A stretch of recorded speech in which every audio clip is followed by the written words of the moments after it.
set Oh, into no, video? it's live. It's live. It We're, says we're live? All right. Hello. Hi. We are the two knuckleheads interviewing each other. Tori, I No, loved it. I loved that few minutes I just spent with her, you guys. She's hilarious already. I love her. This is I an knew honor. we'd get along great. I knew it. Anyway, this is Reese, who is my new friend. And I've been watching her. She hasn't been watching me, but that's all right. I really don't watch anybody, to be honest, though. I it's a little rough for me to watch some of the I Scientology. understand. She was born in Scientology and has been only out for 3 years, I believe, right? I just For- hit my anniversary, my 3-year anniversary. I was in for 38 years. Congratulations. Thank you. Thank Yeah. you. Yeah. So my name is Tori Chrisman. I'm ToryMagoo 44 on the internet. I was in it for 30 years, not in the Sea Org, which this is a big thing I'm trying to clear up because people all the time from the Sea Org say everyone in Scientology does this.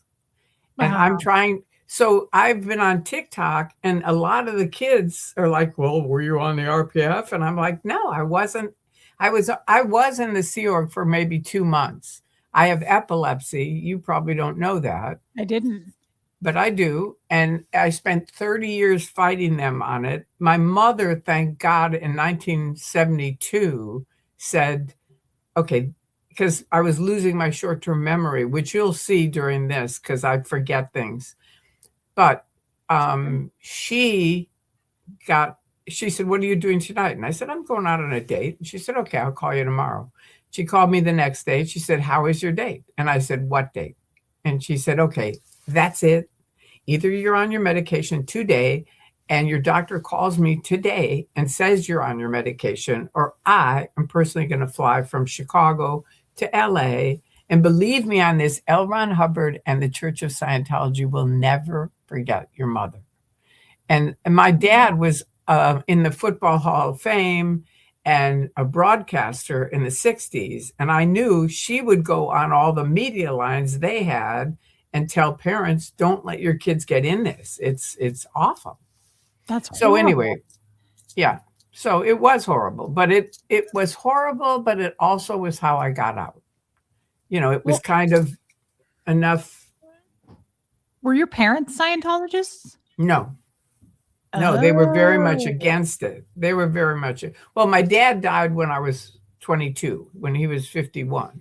Oh, that's so sad. My mom remarried a real con man, and he was a real jerk. So we'll just leave that be. But she was a good person and saved my life. And I'm sure my grandfather, who was a doctor, said, get on it. Get her back on her medication. Oh, I would imagine. Yeah. If he was a doctor, that makes sense. Wow. Yeah. Okay. So anyway, that's a little bit of my history of I was in the Sea Org, but just for a little teeny bit. And most of the time I was public, but because I wanted to be in the Sea Org, I was always helping them. They had me do all kinds of stuff. And that's a different thing. You can have me on your channel and I'll tell you about it. But that would be fun. That would be fun to switch it up. Yeah, but this is your interview. So, okay. How are you doing? Well, I have to say I've been catching up. All of my mods and all the people on my channel, I see them in the chat. They're all coming over here, and they've been members over here. So people have been catching me up on just little things about you that I am excited about. And Tori, let me ask you, how long have you been out of Scientology? 25 years. Okay. I escaped out in 2000 and there were 4 or 5 people that would speak out with their name. And I was one of them, thinking there were only 50 people on the internet. So I posted my name and said, anybody in Scientology that wants to talk to me, call me. And here's my phone number. So it's all, I've been out there for 25 years. Wow. Okay. And I've been attacked for 25 years. So they royally, at least for 8 until that's why I say a lot about Anonymous, because Anonymous saved my ass, because no one would speak out until Anonymous showed up, and 9,000 people showed up in one day around the world in every major city and protested against Scientology. I remember And that. they said to me, "We have your back." And it was literally, from me, I felt like I was being raped in an alley, trying to fight this totalitarian organization, and no one would speak up, right? Except these 4 people. And now Wow. finally I have 9,000 people that are like, we're with you. That's crazy. I remember Anonymous. I remember they'd stand outside and Yeah. protest when I was on course at my Yeah. organization in Kansas City. And And I was born in Kansas City. What? How come nobody told me that? Really? I know. I don't think it's well promoted because I grew up in Chicago. I just was born in Kansas City, and my grandparents and my cousin live in Kansas City. That's crazy. Okay, I didn't know that. And I graduated high school in Kansas City at Notre Dame de Sion. Wow. That's crazy. Let me ask you, so have you ever been to the Kansas City org? No. Okay. Interesting. Hello, everybody in the chat, by the way. I see a whole bunch of people I don't know, but a bunch of people who came over to this channel tonight to watch. So, guys, thank you for being here. I love that. Hi, I agree. Hi, everyone, and thank you for coming on. I really appreciate it. I do, I mean, these guys have saved my life, really, truly, and I'm sure yours. They are my life, to be quite honest. This is my life. Yeah. I'm very grateful to this group of people. Very grateful. Right. So that's interesting. I did not know you were born in Kansas City, but you grew up in Chicago. Right. I grew up in Park Ridge, which is a suburb of Chicago. Hillary Clinton and I were in the same class council. Wow. That's really cool. Yeah. So you know her? You met her? Yeah. Oh, that's really cool. I mean, I haven't met her now. Right. Because it's been years, but that's pretty big deal. I have a picture. When she was running, I would put up our class picture of our special class council and me as the treasurer, which was really funny because I'm awful at math. But it has a picture of me with the little treasury box. I'll show you. Here, I'd love to see it. I know. It's Main Township, which is the lens for anybody that's from Chicago. And I think this is the right one. It might be the other one. Yeah, I think it's the other one. Okay, hang on just one second. Love you, Lisa Kelson.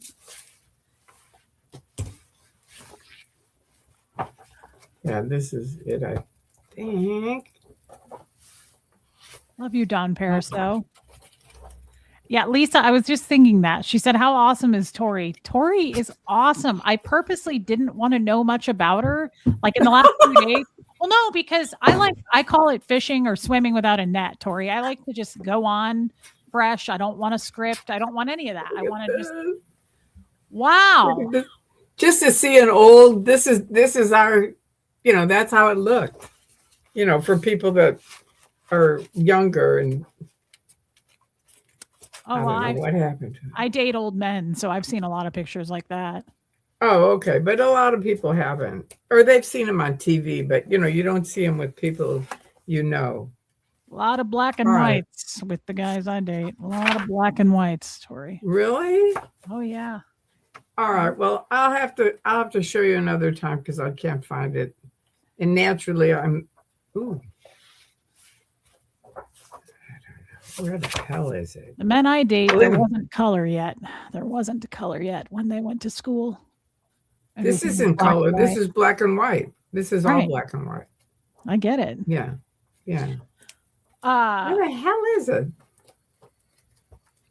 All right. It's not in this one. I don't know where it is. Fuck. It's all right. It's still really a cool story. I know, but it just irritates me because I did have it so I could find it easy. Oh, wait, there it is. I think this is it. Although this could be my brother. I don't know. I'll find it. I'll find it another time. I'll find it and, you know. Yeah, I'd love that, but still, it's like I say, it's a really cool story. Um, so to me, I just want to say that the reason this is an honor, I don't talk with a lot of the ex-Scientologists, not intentionally. I just don't. I kind of am on my own little platform. And to be honest, Tori, I have a hard time talking about Scientology all the time. Does that make sense? Because it's a little fresh for me and I still get sad. And but I have to say, it feels so therapeutic to talk. You may not feel this way being out for 25 years, but it feels incredibly therapeutic to talk to a former person who has so much similarities, probably, right? Like even I was saying on my channel, the language. You spoke the language, you understand the words, and there's a deeper part of you that would understand where I came from, and I understand where you came from, the things you went through. And I think that is something to be, there's something to be said for that. I agree 100%. Okay, good. Because since you've been out 25 years, I didn't know if you would have the same reality. No, I had it from day one. Day one, because remember, they chased me across the country. Well, you don't know that, but they chased me across the country. The vice president of OSA was at LAX. They canceled my van going to the airport. So when I left, I always tell the kids, when I left at LAX, I was a Scientologist. By the time I got across the country to Tampa, Florida, I was an activist. And that's because of them. It's not because of me. I had called Stacy. I have an old home phone, and I called her on this phone, and Vintage. I said, I'm not going to speak out. I'm not going to make videos. I'm not going to pick it. And she said, Tori, we're only doing for you, because I thought maybe they're OSA. How do I know? Right? I was super paranoid. I can imagine. Yeah. And so she said, we're only doing for you what we wish someone had done for us. Wow. So I wasn't going to speak out, but then they did so much shit between LAX and Tampa that by the time I got off Tampa at 1:45 in the morning, and I was like, all right, they were there, the police and Stacy, Bob, and Jesse. And wow. Penny Jones came up to me and said, Tori, what are you doing? And I said, it's a little too hard to explain right now. I'd been on the internet for a couple of months, and I was just like, I'm not going to wake you up in 1 minute. Oh, wow. I left because of David Miscavige. That's why I left. I knew nothing about Hubbard really, except I thought he had a big mouth and he talked all the time. He did. So I left because of Miscavige, and now she comes up to me and goes, David Miscavige is my best friend, and I can get a message to him tonight. Now, I'd been on OT7, Scientology is like a triangle, and I'd been on the second to the top thing for 7 years, writing him saying, this doesn't work. I need to get off. Help me. He would never answer, not ever. That's just so weird because he's incredibly warm. He told me I was his best friend. I'm a little upset about it right now that he did. Or you're teasing? Oh, I was going to say, like, really? He's so warm and friendly. I can't believe he didn't answer you. Anyway, she said I can get a message to him tonight, whatever you want to say. And remember, she was like on this side with a mob full of OSA and OTs. And Stacy, Bob, and Jesse were on this side, and the police were in the middle saying, stand back. Everybody stand back. She has to pick. And Stacy had called the police, I found out later, and said, she's escaping out of a cult. We need your help. So I said, okay, I can tell a message to Miscavige. Here is my message. I pick them, being the SPs. Wow. That was the beginning. I have a question that you don't have to answer. When you were going through all of this, were you alone, or did you have were you married? Did you have someone with you at least to rely on? You were alone. I was married, but my husband stayed in, and he knew nothing about this. I was in like the top secret mafia that he didn't know about. He knew I was doing something. The vice president of Scientology knew I was doing something, but neither of them knew what it was.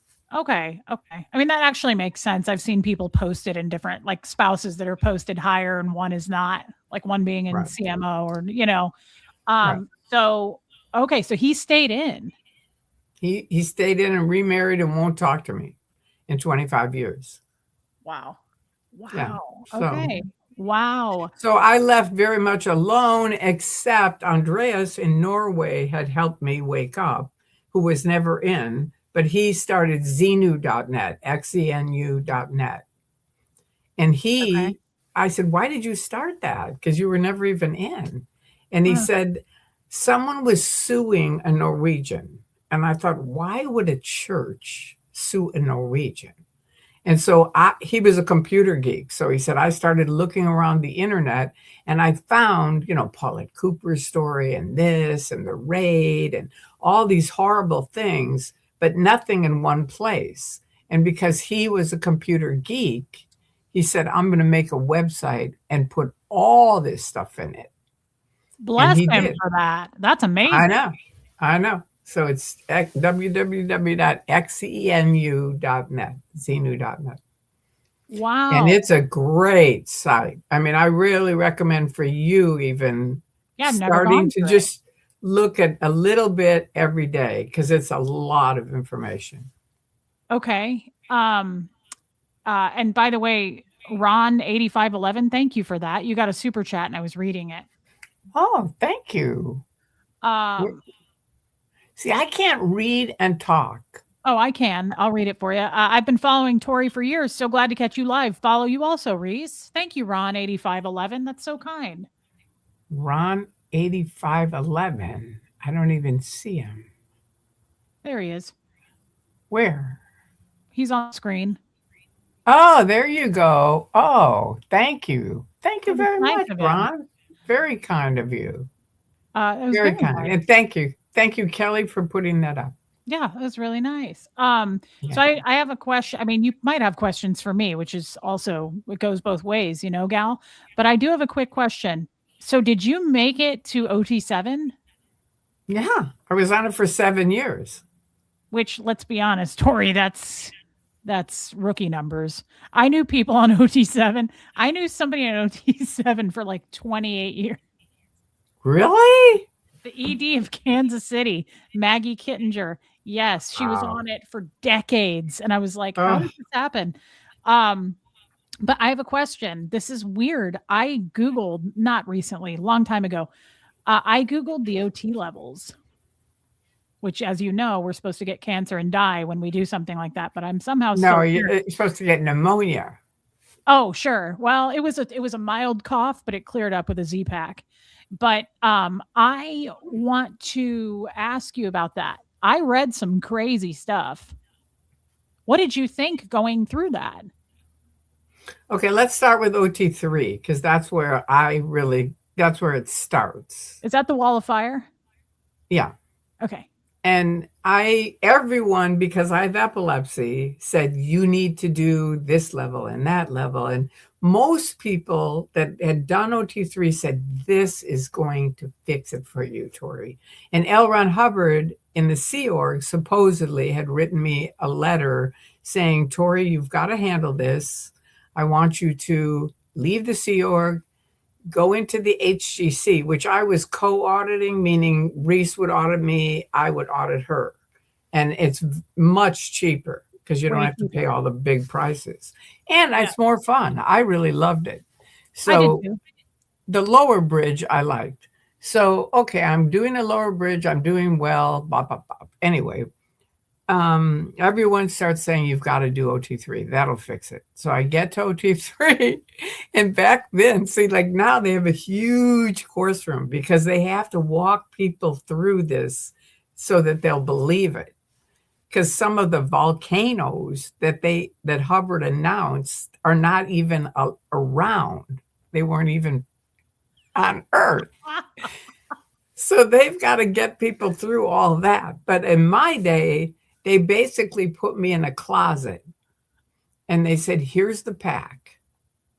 And I opened it up and it said, and Andreas has it on xenu.net for anybody who wants to read it in Hubbard's writing. It's his handwriting. But he basically says, I was out on the ship by myself and I started trying to research and I started getting sick. And see, right before I got epilepsy, I mean, it just, anyway, that's a whole different story. But I thought, wow, that's sort of similar. And then he discovered, and you have to turn the page, 75 million years ago, there was an evil warlord named Xenu. Now, you have to understand, I have never been a science fiction fan. So Me some either. science fiction people might go, wow. I've never seen cool. Star Wars. I won't watch it. I'm not into it. I can't do it. Right. I Me don't have too. that kind of time. So, me too. So, I mean, I did watch Star Wars, but it was at a drive-in theater breastfeeding my son. That sounds about right. That's perfect. With my husband. So anyway, now I forgot where I was. See, that's what happens. You have to You were locked in a closet. You were locked in a closet and you turned the page and you went into a volcano. 75 million years ago, Right. Xenu, the evil warlord, was running. Well, basically, they had overpopulation. So he had to get rid of people. Sure. So that's the whole story of, they bombed them. And I can't even ever remember it. It's so weird. That But old that's chestnut. OT3. But long story short, I started having these huge wins, thinking they call them body thetans for anybody who doesn't know. They all think, I think I'm getting rid of epilepsy because I'm getting rid of these body thetans clusters, which are groups of body thetans. And and this is all telepathically, you're supposedly by yourself getting rid of these things. There's no auditor in the room or anything. In a closet, no less. But yeah. No. The closet, now you're in your own room. Like an auditing room? No, the closet was just to learn the data about Xenu and the body thetans and the cluster. Oh, you locked in they put you in a closet to read the data? Right, right, all by myself. And I started crying. And the supervisor came in and she goes, "Are you okay?" And I said, see, what happened is first of all, I thought, you got to be fucking kidding me. Absolutely. This is what everyone is saying you've got to do. This will handle it. This is it. I was really pissed. And then I thought, now, wait a minute, Tori, think about it. Because I really liked a lot of the people that said that. And I thought, okay, now think about it. Doctors, and this is true to this day, do not know what causes seizures. Okay. And I got seizures at 18. So I thought, maybe this is it. Maybe somehow I was doing drugs and stuff like that back then. I thought maybe I kicked in these BTs and clusters and I had these seizures. So it gave me a little, maybe this is it. Do you see what I mean? So I was auditing in my room, trying to get rid of these BTs and clusters, bop, bop, bop. And it's not, it sounds like science. Sounds like science to me. It sounds backed I know it is. It isn't at all. But just so science? you know, yeah, no, not at all. But anyway, every time I'd come out of session, people would come over to me and go, "Oh my God, we have never seen someone have wins like you're having on OT3." And I thought, exactly, because I'm getting rid of epilepsy, right? So it's monumental. So, okay, I finish, I attest to OT3, and now I go home. And I think, who needs this medication that I take that controls the seizures? And I stop taking it. Okay. And I go into what's called status epilepticus, which is multiple grand mal seizures. And luckily, and this has to be in my back lobes of my brain because it wasn't frontal. Do you know what I mean? I wasn't thinking, but somehow I knew, don't call it the Church of Scientology because you will be dead. And exactly what they did to Lisa years later, I was perceiving they're going to do to you. They're going to drive you out to a Scientology doctor and you are not going to make it because I was having so many seizures. Wow, right? That's some intuition right there. That's amazing. I know. It was a miracle. And Wow. I knew don't call a Scientologist because they'll turn you in. So I called this guy, Jerry Hall, who was on the fence, pretty much leaving Scientology. I knew he wasn't a true believer by any means. So I just picked up the phone. I said, Jerry, get over here now. And I hung it up. The next thing, when I came to consciousness, I was in a hospital, in Morton Plant Hospital, and the doctors all said, 5 more minutes and you would have been dead. 5 minutes. So that was my EP for OT3. That's the EP right there. Guys, the EP is the end phenomena. End phenomena, what it's supposed to be. So now I go, almost everyone on OT3 has the same problem one way or another, where whatever shit they thought they handled comes back. So then you're sent to the registrar, who of course goes, oh yeah, or a director of processing, who goes, oh yeah, everyone has this problem, Tori. It's a top secret thing. Don't tell anyone. We're going to send you over to the registrar. She will explain it to you. And they basically just sell you the next level. So by OT7, that's why I say it's a triangle, because you're paying for every single level all the way up the bridge. Correct. And by the time, OT3 started the BTs and clusters. Everything after that is still BTs and clusters in some variation or form. Those pesky body thetans, Tori, I tell you, I get nervous. I don't like to poop in public, and I get nervous even just pooping at home with all these body thetans watching me. It makes me uncomfortable. I have a shy colon. I have a question for you. So you may not know this, but when you get to OT8, does that get rid of the body thetans? I don't know. I never did OT8. Did you ever get rid of your body thetans? I don't believe in them. See, I finally realized this is bullshit. But is that the EP of OT? I wonder, I know none of it's real, but what I'm saying is, when do they finally leave? When do we send them off to the next volcano that doesn't exist, that geographically? I don't know. That makes sense why I thought Philadelphia was a state. I thought Antarctica was one of the 50 states. LRH didn't even get the volcanoes in the right location, did he? They don't even exist? No. Well, some of them. Some are in the right. I feel better that geographically I'm not the only one messed up. Me and Ron. It's me and Ron against the world, Tori. That's crazy. That's insane. So you went to the hospital and they saved your life, all because of your gut reaction to something. Yeah. So that's why I always say there's a great book called Blink. Have you ever read it? Never even heard of it. Okay, get it. It's a really great book, and it's about your first instincts. And your very first instincts are correct. Oh, so yes. The first example is at the Getty Center here in LA. Someone went there and they said, this is like from the 17th century or the 18th century. We can't believe it. And they're like, wow. And everyone's admiring it. And it's so old and blah, blah, blah. And after 2 years, a guy walks in and he goes, that's a phony. That was never in the ground.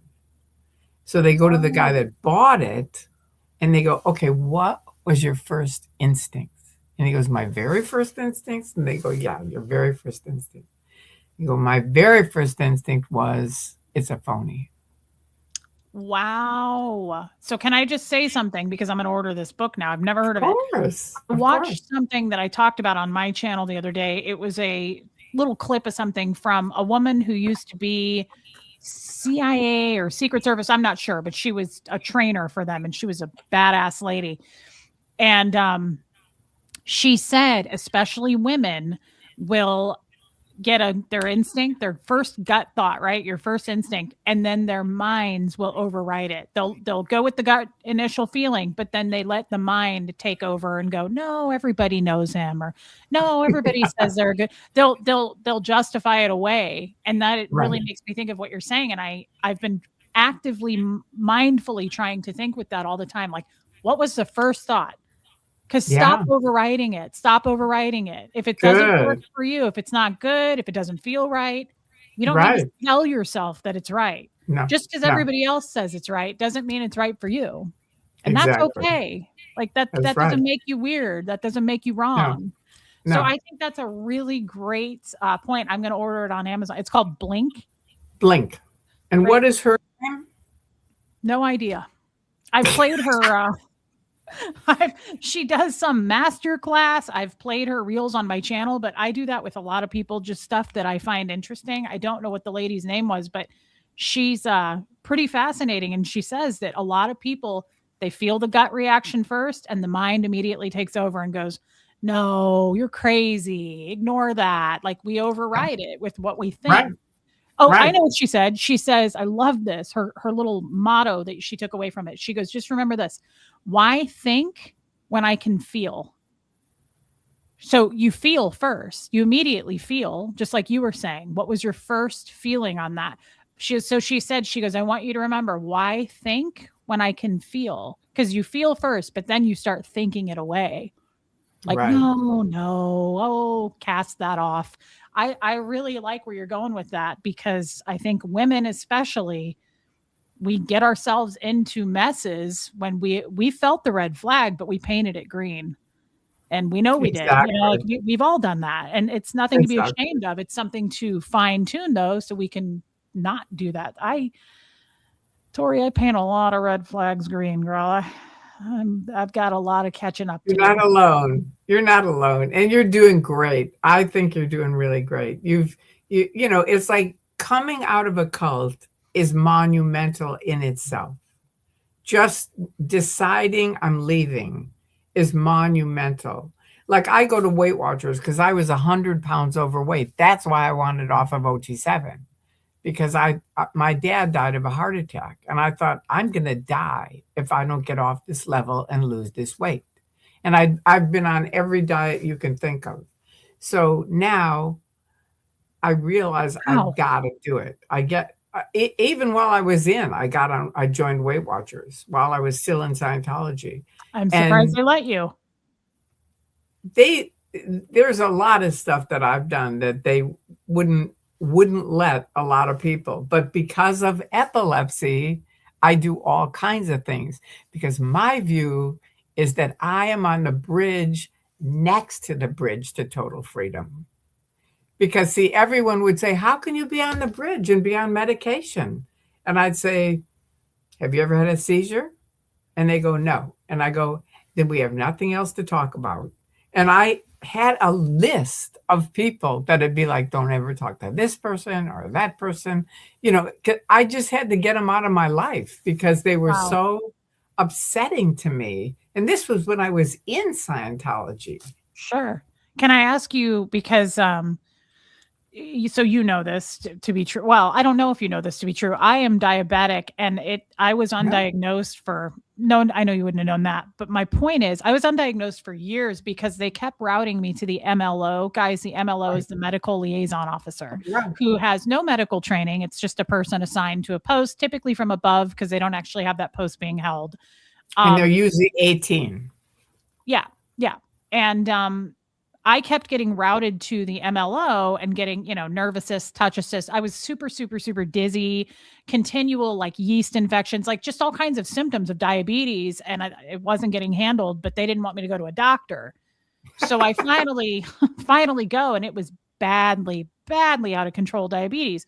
Oh. And I got on medication. So long story short, my question to you is, I almost got into, well, I had to do an ethics program over that to handle why I pulled that in. Where did that come from? So I go to an OT8 chiropractor, and he says he evaluated for me, which he did that a lot. And I was shocked because you guys wouldn't know this, but Tori would know this.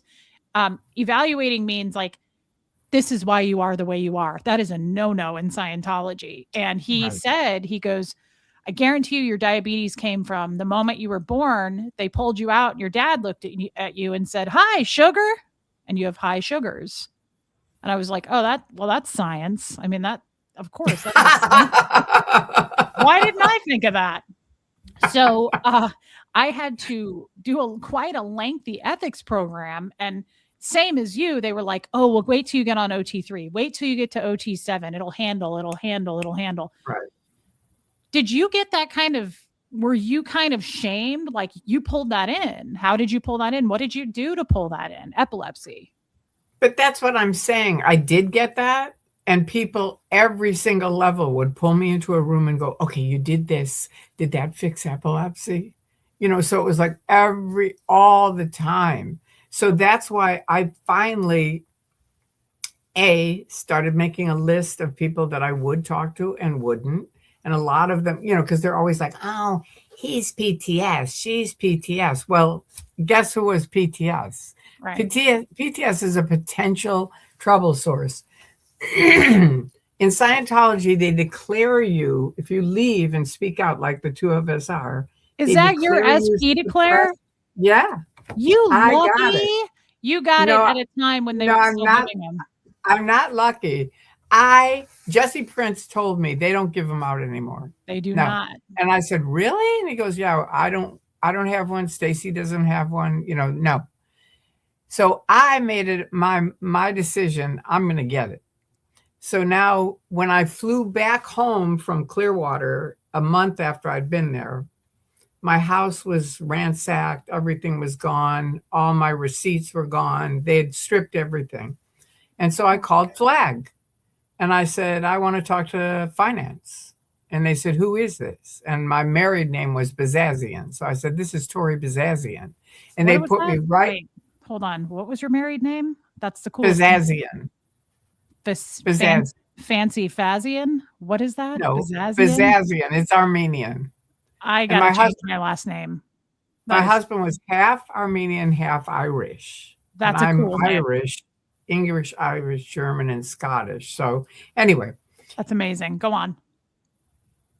Now I forgot where I was. You got to tell me. I tend to do this to people. This is why people don't invite me over to their homes. They ransacked your place. And so you called the finance department. Okay, so I call the finance department. The guy puts me right through to the Continental Justice Chief, who again is like an 18-year-old young girl. And she goes, hello. And I go, hi, this is Tori Bazazian. And she goes, well, this is the Continental Justice Chief. And I said, well, hello. And she goes, do you want to know why you're talking to the Continental Justice Chief? Now, I hadn't been declared yet, but I knew they were in the process of it because I was picketing and protesting and with these SPs. So I said, no, tell me why. Tell me why. I wanted to piss her off so I could get my SP declared. So I said, tell me why I'm talking to the Continental Justice Chief. And she said, because you've been declared suppressive. And I said, well, you know what? You might be too young to know this policy. And Reese will know this as soon as I say it. And every Scientologist in the Truman Show, and that's what I call it, the Scientology Truman Show, because it's isolated, insulated, you're inside of it. Everyone in it knows this policy. KSW. But I knew it, because she was 18, I knew it would really piss her off. And I said, you might be too young to know this policy, but it's a policy L. Ron Hubbard wrote, which is if it isn't in writing, it isn't true. And I have nothing in writing. And she goes, I'll have it to you within 24 hours. And I said, well, I'll believe that when I see it. And she goes, I'm going to FedEx it to you. So she FedExed it to me, and I went immediately and laminated it. That's why it's laminated. Because they were breaking into my house and stealing shit. I knew they'd, You sassy Bazazian. That's incredible. I wish I could do that. That is a policy. It's a huge policy. If it isn't written, it isn't true. Where is my declare, Tori? Can you get in there? Do you know any people? Can you get it? Call them up. Call up Flag. Do you have any money on account anywhere? Oh, I'm sure. I would call probably our only liaison in Scientology is IJC, International Justice Chief. No. First of all, there is no IJC. And if there is, they don't ever talk to us. So that is not your terminal. You've got to find finance, money. Who has your money? Grant Cardone. Okay. That's him. I don't know if Grant Cardone would call you back, though. You've got to find someone on staff, you know what I mean, that would actually pick up the phone Yeah. where it rustles everyone's feathers. It's like, wait a minute, this chick Reese is on the phone. Okay, put her through to so and so, and that's where you start. Could I, Tori, let me ask you this. Let's just give him a plan, my game plan. I'm not good at this. Could I call and say I'm a representative? Could I call and say, I need this girl's declare she won't stop calling? This is Reese, the International Justice Chief. Could I lie and just say I am Scientology? I wouldn't lie. Okay. All right. That's just my own policy. Is like I don't lie. But I need You know, it. I need a copy of that damn thing. I know, but I want a laminated copy like you. I think that's so neat. I know I want to I've be used buried it with it. everywhere. I used it with a bunch of ministers where we had a meeting and they had third partied me to death. Where I walked in and the guy gave me this really dirty look, and I said, well, let's just see how it rolls out. And they had 3 OTs in there. One of them was an attorney, me, Jeff Jacobson, and the minister, and then all these other ministers. And I brought my SP Declare.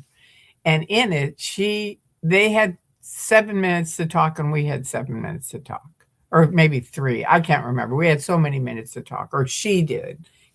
My minister, and she did. It was Barbara Wiseman. You know her?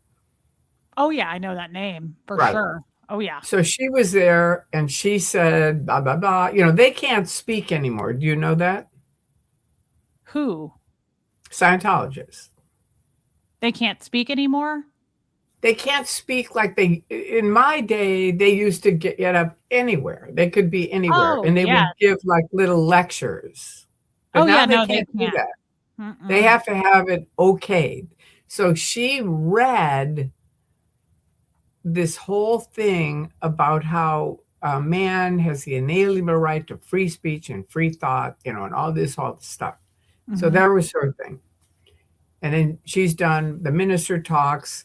I had said to him, I said, because he called me, he said they want a private meeting with us afterwards.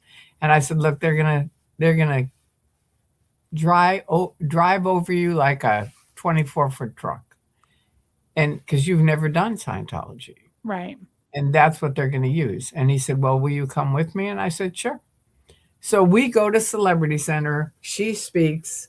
I already meet the big guy that's in charge, the minister, and he gives me a really dirty look. So I know they've already been with him, right? And done that.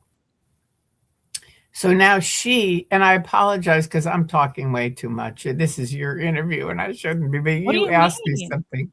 Are you kidding? I'm loving this. Just 2 gals. You have way more to talk about than I do, Tori. I'm an absolute nobody and no one likes me. So please keep You're going. not a nobody, and a lot of people like you. The people that don't, that's their problem. And they are supporting the Office of Special Affairs, and I want them to know that because they count the statistics every week of people that hate activists. So anyway, I just always throw that out there just so they know, who are you really supporting? You're not supporting me. You're not supporting any other activists. You're definitely supporting Scientology. So there's that. Now, getting back to where I was. Please do. I tend to throw people off. Again, this is why I don't have any friends. Go on. Don't keep saying you don't have any friends. Don't. That's that. Today is the last day you don't have any friends. Well, what a little angel. Okay, I won't say it, but I do want to hear this story. But you have to learn to just stop saying negative things because people will buy into that. Oh yeah, Reese doesn't have any friends. And it's like, you have plenty of friends. You have a huge group of people that support you. So, be kind, and realize that those people are your friends. All right. So there we go. Now, where was I? The minister, the scary minister man. You're really good at this. Okay, so I multitask. Okay, so the minister guy has his thing to speak, and he speaks, and then of course he looks like an idiot because she says, "Well, you've never done any Scientology, have you? You don't really know what you're talking about." And we don't, everything he brought up, the suicide or unalives, he said, I don't know anything about that. And I knew all three of these people. So I knew they knew the kids that had taken their lives. So that's a lie. He said they stopped free speech. They all went, I don't know anything about that. We believe in free speech. It's like everything he brought up, they all agreed, we don't know anything about that. Right. So I said, so at the end, that's it. And he looks like kind of a moron because they don't know anything about it. So I raised my hand and explained the triangle and say I was almost at the top. And I've been in Scientology, I was for 30 years. And I want to ask you a question. I say to the big know-it-all guy that doesn't like me, I say, can I ask a question? He goes, sure. And I said, okay, she just said man has the inalienable right to free speech and free thought. Yes or no? And he goes, yes. I said, okay. And this is a whole room full of ministers along with this guy and them. And I said, okay, if that's true, the fact is you declare people suppressive. And people, once you're declared suppressive, and these are all my evil deeds that aren't really my evil deeds, but if they don't have your evil deeds, they just make up evil deeds. And he looks at me and he goes like this, they don't put it in writing, do they? He freaks out. And I go, oh yeah. Because at first I just mention it and say, you declare people and people aren't allowed to talk to you. And he goes, they don't put it in writing, do they? And I go, oh yeah, here's mine. Oh, And wow. I passed it around to the ministers. That's why I laminated it years ago, because I knew I'd use it, and I have many times. But that was it. That was the end of the party. The guy came over to me who hated me, gave me a big hug and said, I am so sorry for how we have treated you. And you're right. And we'll help you in any way we can. Oh, wow. Wow. So you have to, be tough with them. Do you see what I mean? You don't need your SP declare to do that. No. You could have said those words, and it's true. They declare people, and there's plenty of people that do have an SP declare that if you needed it, we'll show up or send it to you or whatever. Can I ask you something? Did you ever feel afraid of them? Because, and then let me give you a second part to that question, because I was just talking about this on my show tonight. I always feel I have this still feeling of like I'm always in trouble, and I think that's from Who Missed It? What'd they do to make you wonder whether or not they knew? You know how they ask you every question, not just skating over the surface, but they want to know every crime you've ever committed, this life, last life. I still tend to feel like I'm in trouble in the real world because I was in trouble a lot in Scientology. And I was kind of fearful of them and all the things they would, I got PTS declares, I got non-interpolation orders, and those things were always scary for me. Did you ever feel intimidated by them? When you nearly die, when you have 5 minutes to live, all the rest of this shit is just crap. Okay, that's a great answer. Like all the stuff they held over your head, all the things they used against you. Yeah, all of that in my world is just another check on this is why I'm fucking leaving. Wow. You know what I mean? That's bold. And now that I'm out, this is why I'm out, because of you. I mean, I have quit the internet many, many times, Reese. It's just sort of like, all right, that's it. I'm done. I'm quitting. Even before I was actually left Scientology, I was going to quit. And then a guy in Sweden posted the statistics of alt religion Scientology. No one would talk to me because they all thought I was insane. And I admit it, I was sounding insane when because I wouldn't read anything. I was too afraid to read anything. So I was just posting, like Phil Scott was this guy that was posting a bunch. And he said, I'm going to Hawaii. And I said, well, let's do a fundraiser and get flippers for Phil Scott. Just as because it's something I could talk about and I don't have to read their end theta, bad news. Do you see what I mean? Wow. So the answer is, I mean, and it makes your answer makes a lot of sense with the epilepsy and waking up in the hospital story. That's Yeah. amazing, and I'm so thankful you're here. But um, I still have trouble with that. I Don't give them that power. Don't give it to them. I nearly do many times, and then I take it back and I go, Tori, you know who they are. You have to remember this, and this is for you, Osa. They can't really do really bad things to you because you're too well known on the internet. And believe me, Reese, if any real shit happened to you, it would be all over the internet the next day. And I know that. And I always talk to Osa when I'm on live like this. And I say, you fucking flatten my tires, and I'm going to make a video about it tomorrow. I went to the police department because you have to remember when I left in 2000, there were 4 people that would back me up. Nobody else. Nobody. I mean, they kind of did anonymously, but they wouldn't really say, I'm Mark Headley and I'm backing up Tori and what she said. You know, it's sure. just like that didn't happen until anonymous. So I went to the police department in Burbank, my Burbank police department, and I said, I need to talk to a policeman.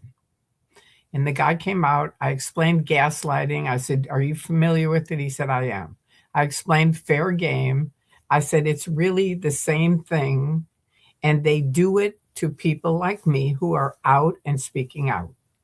So I can't prove it, but I'm going to send you basically a knowledge report. I'm going to write time, place, form, and event every time they do it, every single time they do it. I don't care how crazy it sounds. So you get an idea of how crazy they are. Okay. And that's what I recommend you do that in do you live in Kansas City?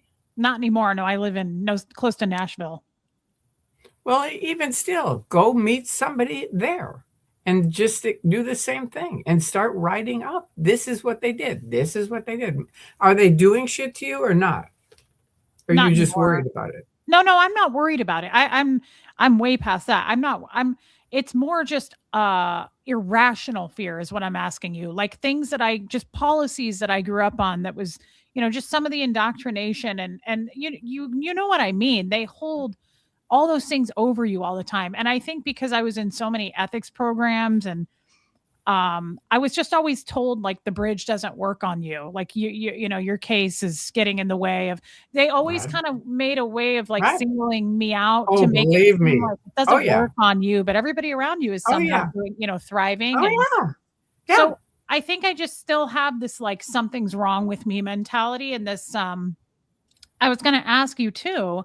I don't want to get into and give attention to the haters or any hate, but I do get quite a bit of hate and quite a few like sock accounts that leave weird things like, Reese is accused of this, which is totally made up and false, right? They do that. How do Right. I know you've been through that without even you having to tell me, how do you deal with that? Like, how have you dealt with that? Do you get hate? I don't know. They hired 3 people to post lies about me 24/7, 365 days a year. They were on every day, all night, all year about me. And I kept saying, this is OSA. And so they started their program. Nobody really cares about OSA. Who cares? And I would say, who the fuck would say that except OSA? Do you see what I mean? You know what I mean? They put that on there right away. Oh, Tori thinks everyone's OSA. No, I don't. But I know their program because I opened up their phony accounts. So I know the drill. And Yeah. and educating other people is so difficult. I have talked about it for 25 years. And I am going to tell you now, wait a minute. What is this person saying? Because you are making it happen by spreading out honesty every day, moving us. Okay. We want to be there when it ends. Okay, good. To congratulate you. See, they love you. See, you have a lot of people that love you. Yeah. Yeah. No, I'm very grateful for that. But, you make a good point of something. I've seen a lot of comments of people saying, there's no way this is Osa. Reese has real people that hate her. Like, Right. yeah, you're Right. right. That's a great Right. point that only Who else Osa would would. say it? Who else? It's them. And so let me just explain what I did. So because this is the horse's mouth, right? Okay, my auditor. So you have to get it's my auditor. And for people that don't understand, generally, I mean, I really respected this guy. He was a class 8, which is highly trained. He was a CS, Very. and he was my auditor, and he was my best friend. And the internet came around, and he said, Tori, we've got to handle this. These people are ruining our church on the internet. They're destroying it. And I said, really? And he said, oh, yeah. And I said, well, what can I do to help? And he said, most people couldn't do this, but I think you can. And I said, what is it? And he said, I'm going to see, normally you have to open up an email account on the internet, but I think you can walk in. See, I didn't know this until way when I got out, but they didn't want to be traced down as Scientology. So they couldn't use a check, right? And apparently these internet guys wouldn't take cash. So they did cashier's checks, right? That were just sort of vague cashier's checks. And me walking in, and I had to make up a story. My dad's dying, and I've got to send him an email, and I need it today. I need it today. I do. And the guy was like, no. And I said, look, don't say to me no. I need it today. And I am good at pushing through on things. And that's what Yachty said. His name was Bill Yachty. And he said, you're good at this kind of thing. You'll be able to do it. And so I got in there, and the guy was like, no. And I said, don't say no to me. I need this today. This is my dad. So just don't even say no. You figure out a way. And so he said, okay, what do you need? So here's the email account. Here's the password. Here's my check. There you go. And he goes, okay, you're on. So I go back to Yachty, and I go, I got it done. And he normally has a grin from here to here. It was a grin like as big as my room. He was like, oh my God, you have just changed the history of the internet, Tori. And I said, Bill, how can I change the history of the internet when I don't even know what it fucking is? And he laughs. So they basically got me, they were flying me around, paying me to open up phony accounts in different cities, including Kansas City. Oh my And God. yeah, so I would go in and open up the phony account and bring it back to Yachty. And then they finally realized, wait a minute, we don't need to fly her around and shit. She can just sit in a room on a phone. And they wanted me to basically take your ID, Reese, and your last name, and make an email with that. I said, that's like, I forget what you call it, identity theft. I said, and that word wasn't even out, but I said, I'm not going to take somebody's identity. So I would take Reese and my last name and somebody else's address and somebody else's something, and I would put it together, right? Wow. But I opened up, well, Yachty wanted me to open up 10 phony accounts. I opened up way more than that. But the point is, the purpose of it was so that he could go in. This is what I realized later. I didn't realize it at the time, but it was basically to distract. I knew it was to distract off of anything N theta about Scientology, anything negative about Scientology. Because remember, back then in 2000, it was linear. There were no websites. It wasn't like it is now. It was just a linear. You made a post, and then the next person who made the post, that drove it down. So they wanted any bad news or things they didn't want seen on the second page, because their view was nobody reads the second page, Tori. Don't worry about it. So somebody would write, L. Ron Hubbard's a lie. Now, nobody'd say anything.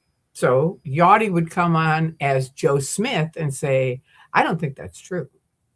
Nobody would say anything. So now Yachty would come on as Mary Smith and say, why are you guys even talking about L. Ron Hubbard? He's so stupid. And then, it would just keep going. He would use all the identities until finally a real critic would come on and go, you know what? I don't think that's true at all. I love L. Ron Hubbard. And he'd go, all right, that's it. He'd jump up. This is a true story. Lit a cigarette. Let's go to dinner. And I said, let's go to dinner. What are you talking about? And he goes, oh, these guys, because they had 3 goals. One was distract off of Scientology. The second one was divide and conquer. So you get people fighting with each other. And the third one was just slime the area. And at the end, I only found out about that way at the end. And I said, why would you even do that? And he said, do you ever want to walk in a front yard where there's a bunch of shit in it? And I said, no. And he said, well, that's why we slime the area. And there are areas where they're just gone. Nobody ever posts in them anymore.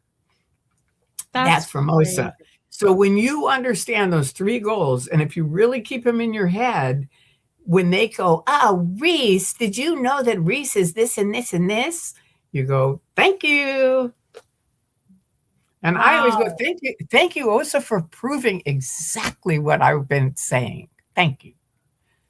Well, you would know best too, right? I mean, you were there, like you said. I opened the phony accounts. Yeah. I know what I'm talking about. And so then when these people go, oh, Tori thinks everyone's OSA. I'm like, who would say that except OSA? It started the day I left. I never thought of that viewpoint, but you're so right. And a lot of people who hate me will say that, like, oh, she thinks we're all OSA. You kind of gave yourself away by saying that. You just outed yourselves. You're right. Because what normal person? Right. Yeah. So you just laugh it off, gal. I like this. I like this whole suggestion, just demeanor. I like this. I'm a big fan. I grew up, my mother was sort of half a very smart woman and half Lucille Ball. We used to call her Lucille. So I grew up around, if you can't laugh at yourself, forget it. It's just, and so I laugh at myself all the time. It's just, and because I'm sort of like, I have my own issues because of epilepsy. So it's like you have to just learn to get along, move along, I have a thing, I told Spanky this, it's like, because I'll fall and I'll go like, all right, I fell one time and I had a guy who was my roommate and I start screaming at midnight, come help me up. He wouldn't wake up. And so I do my thing where I go like this, get it together, Tori, get it together. And get it together means I have to come up with a solution, whatever it is. Right. And I always do. Oh, look at your kitty cat. Oh, she's not that cute, Tori. She keeps me up all night. Nocturnal little jerk. It is cute, though. It's a lot of cuteness right there. Yeah. So for me, it's like you got to get it together. You just got to keep it together, get it together, and fuck them because they are the ones that will do that kind of stuff. When you feel shitty, just have to think, this is not anybody on my side. Do you need to talk to them? Like Bill told me when I was in and helping him, he said, Tori, the only thing we can't handle is if someone says nothing. Wow. As long as you answer anything, it doesn't matter. If he goes, L. Ron Hubbard's a liar, and the next guy says, I like to golf, that's an answer. It keeps the thread going. Now he can get into golf. You see what I mean? So I've tried to teach the critics, if someone comes up with a hot topic and they post it, and then someone comes up with golf, all you have to do is repost whatever the hot topic was, and you're back on track. You don't have to think of something new. Just keep reposting the facts. Interesting. Tori, you're full of really good zingers. Can I ask you something else? Even though you've been out for 25 years, do you find yourself ever in some sort of Scientology think mindset? Do you ever follow not follow policy, but does it ever creep into your mind and you're like, no, not anymore. No, Probably. but I worked on it a lot. So I don't, you've only been out for 3 years. And like when I first left, Spanky started driving me around and I was so into the lingo. She said, Tori, you sound like a Martian. No one is going to know what you're talking about. So she would stop me. I would say, Deb. And she would say, okay, say Yeah. that in English. And so she and a couple other friends helped me learn how to talk without Yes. using Scientologies, because Yeah. that keeps you in it. Yeah, it's like Scientology Tourette's. Same thing. I'm like, Dev T. Wait, no, that's not a word. Yeah. Yeah, So what's no. and Okay. some of the words I love. DevT happens to be one I love. I I like Dev taught T. my person at work when I worked. I taught him that. He was a young Filipino guy, and he loved the concept of DevT Dev T. because DevT is just basically let's say you're a manager, and this was him, and all these people would bring in all this shit that had nothing to do with him or his department or anything, and I would go like this. He would laugh. Yeah, Dev T, guys, stands for developed Diverted traffic. Developed traffic. Yeah. And it just means like anything, like developed traffic. Like this is not going from A to B, it's going from A to F to D. So it's Dev T. It's just developed traffic that's not necessary. That's funny. Yeah, there were some words that I still use, even though I don't have anyone to use them with. Okay, now wait, someone just asked me something. I saw it. Now, where did it go?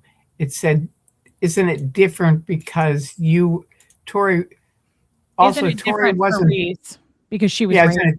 of course, of course. I mean, it is and it isn't. I mean, if you can't hear that we have pretty good connections, you need hearing aids.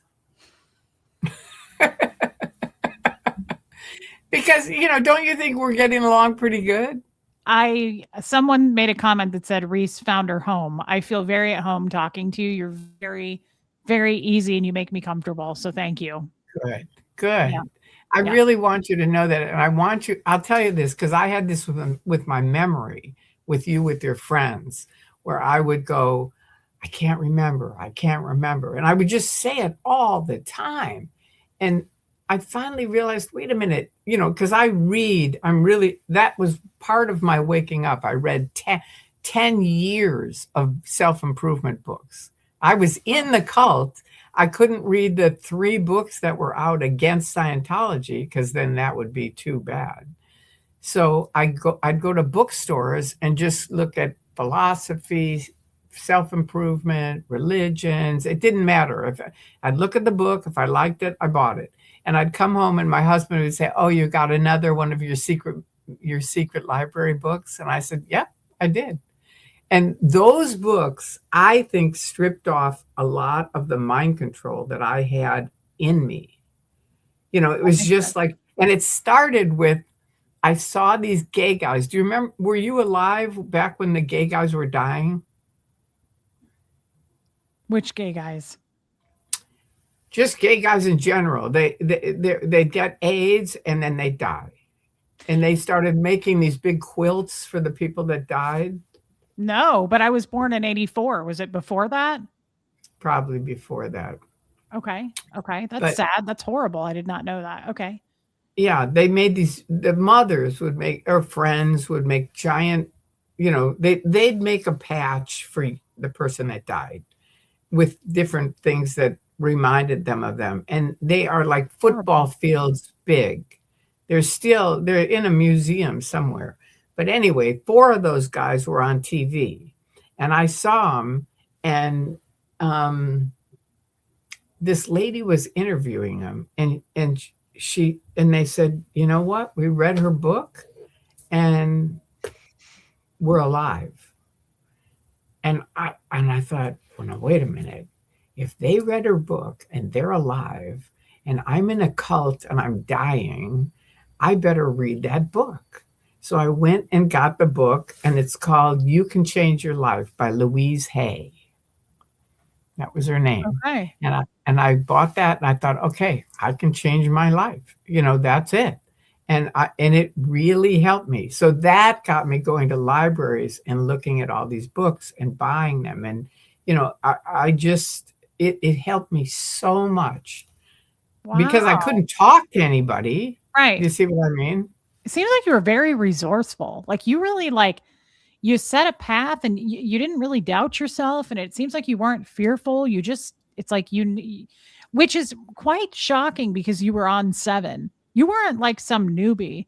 You were really, really in deep and you had spent a lot of money, I'm guessing, to get to 7. Yeah. So Yeah. They owe that's, me $1 million. oh yeah, that's even more fascinating to me. Can I ask how highly trained you made it on the training side of the bridge? Class 5, an intern and That's sec checker and FPRD auditor because of I wanted to co-audit. Those are the reasons I trained on those things because you okay. had to be trained in it to co-audit. Right. So you co-audited to 5? To class 5? No, no, because class 5, well, I trained to class 5, but I'm just saying the sec checking I trained on an FPRD so that we could co-audit it. Wow. So I mean, you also class 5 is up there as But well. I admit, I am kick ass. I mean, I went to flag because I said, this is not working. And the supervisor admitted to me, said, Tori, I'm going to tell you something. It isn't working. And we have a new course and it's at flag. And if you really want to sec check and co-audit, fly to flag, do the course and come back. So I go to flag, I do the course, and then I do the internship. And on the internship, you have to audit other people. So Right. they have me auditing. And I was really big on I'm going to audit staff because they never get any auditing. Right.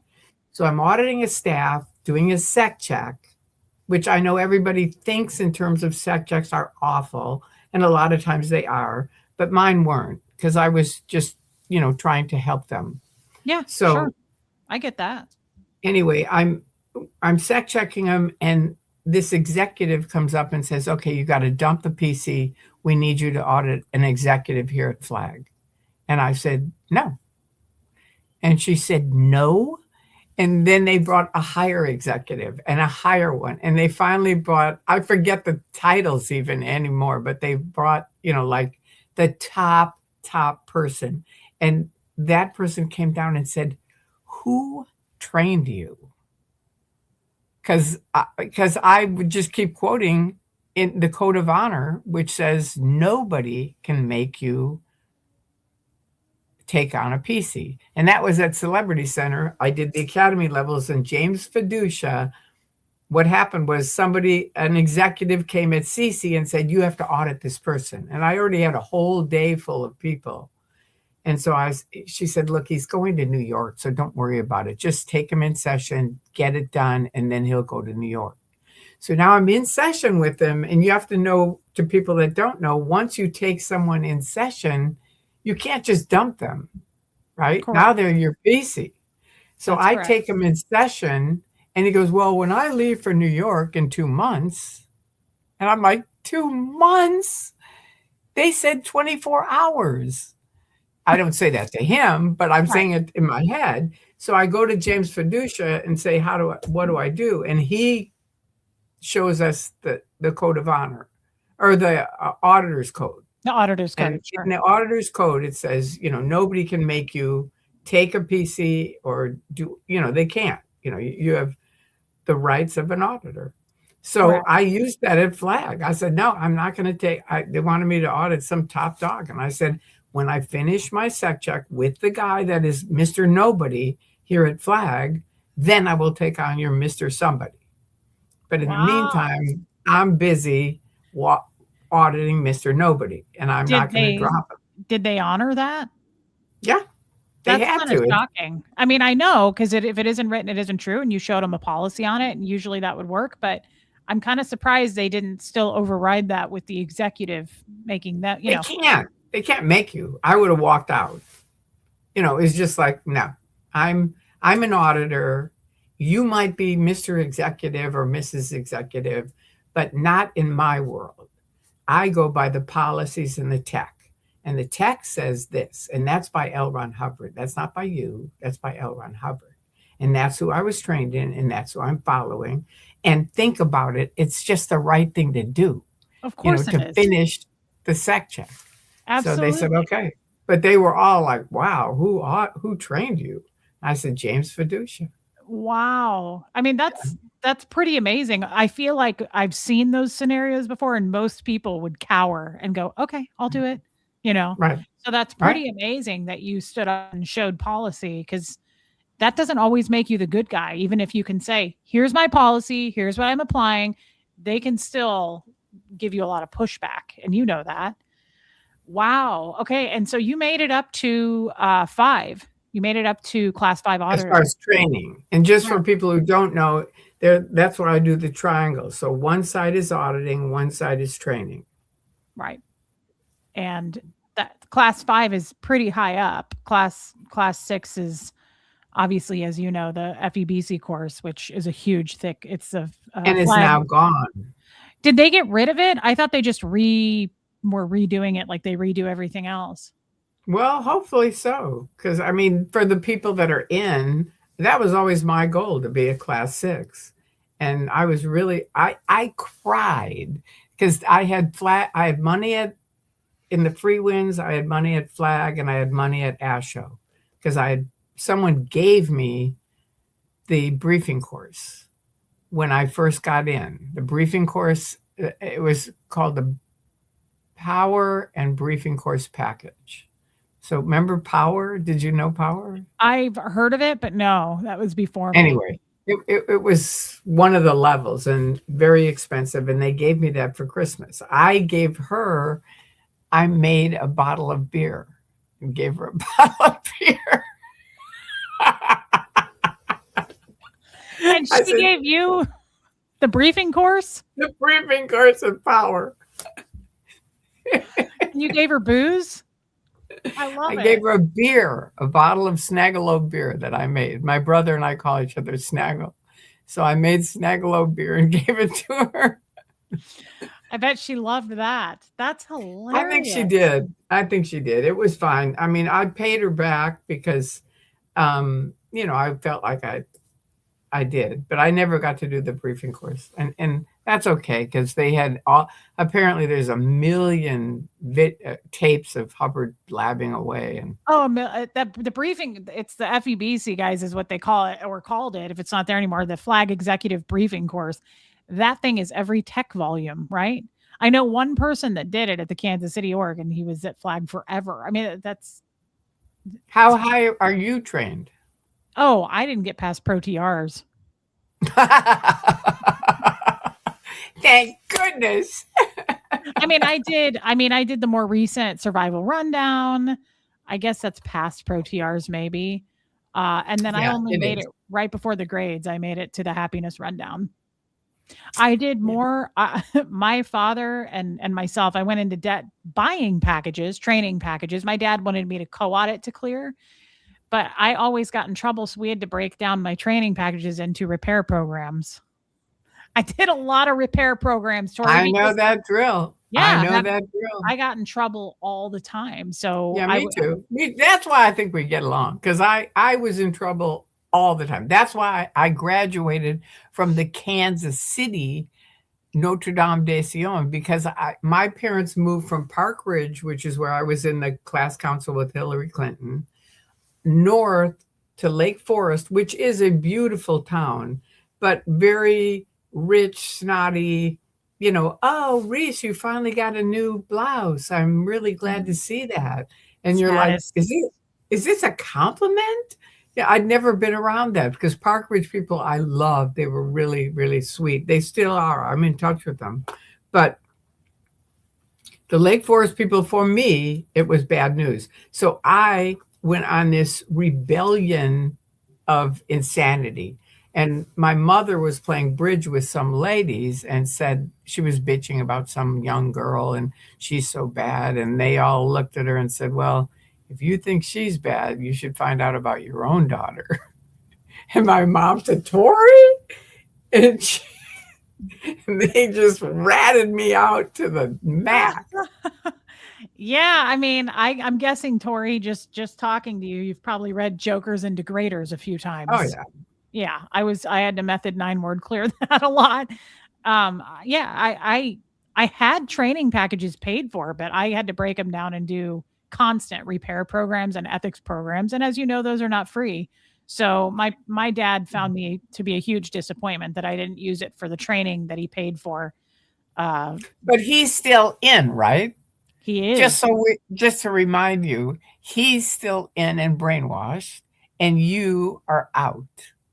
So that is his problem. That's not your problem. Just like any man. I'm not taking on their problems. I don't care if it is my Oh, dad.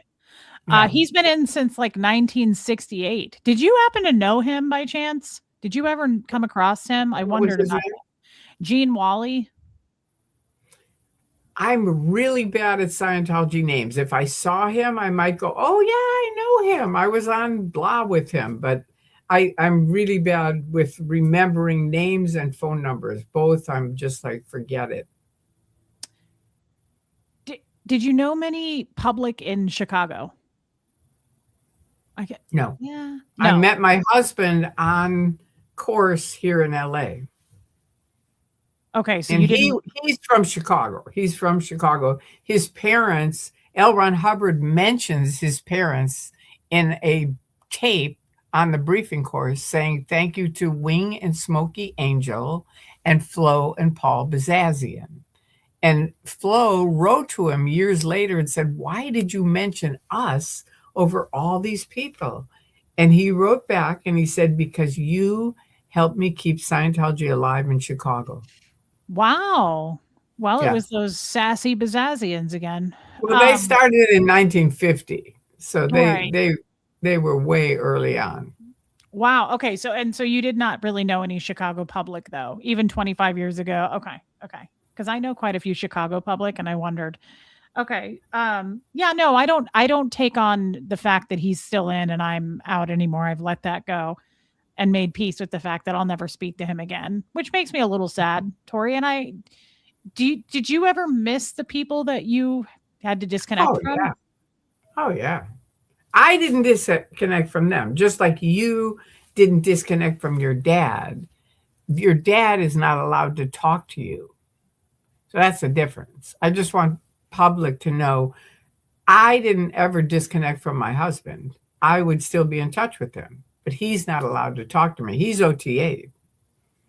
He was all the way at the top and a wreck, a complete wreck. Really? Oh, most OTAs I know were completely screwed up by it to the point where the cramming officer, which is a correction person, oh, wait, Tori wasn't born. Oh, okay. They're still talking about me not being born in it. I wasn't born in it. Um, the cramming officer left the free wins and called me and said, "I'm out. I'm done." And I said, "Really?" She was the cramming officer for OTA. And I said, "What got you to leave?" And she said, "Tori, there are so many OTAs that are either really sick or they're dead or they've taken their own lives." And she said, "I frankly could not support it anymore." That was it for That's her. insane. So she left? Yeah. I mean, Kansas City is known for their field of OT8s. There was probably around 20 of them. I knew a lot of OT8s. Would you say that it screwed them up, like Oh, yeah. mentally? Oh, that's Yeah. so sad. And they Yeah. paid for that. They paid for that. And they can't talk about it either. See? Are So they're these kind of guys that are out? isolated. These guys are out or in? You know, I never thought of that till just now. They're they're isolated, aren't they? Of course you Yeah. can, Kelly. Yeah, you can.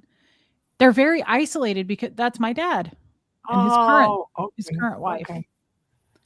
He looks like Yeah. me, I think. Ah, I think I did know him. I didn't think I knew his wife, but I think I might have known your dad, but not well, if I did. Thank you, Kelly. I have not looked at There, a picture of my father in a long time. aw. Well, I'm sorry that you're having to live through that. It's every almost everyone I know that was in Scientology has some form of awfulness that they have to live with. It's like Okay, either like Kelly. my husband won't talk to me. One of my dear friends, her son will talk to her, but makes her wrong all the time. And, it's just many, many parents are disconnected from their children. And it's a Yeah. very bad organization for that reason. Yeah, it is. And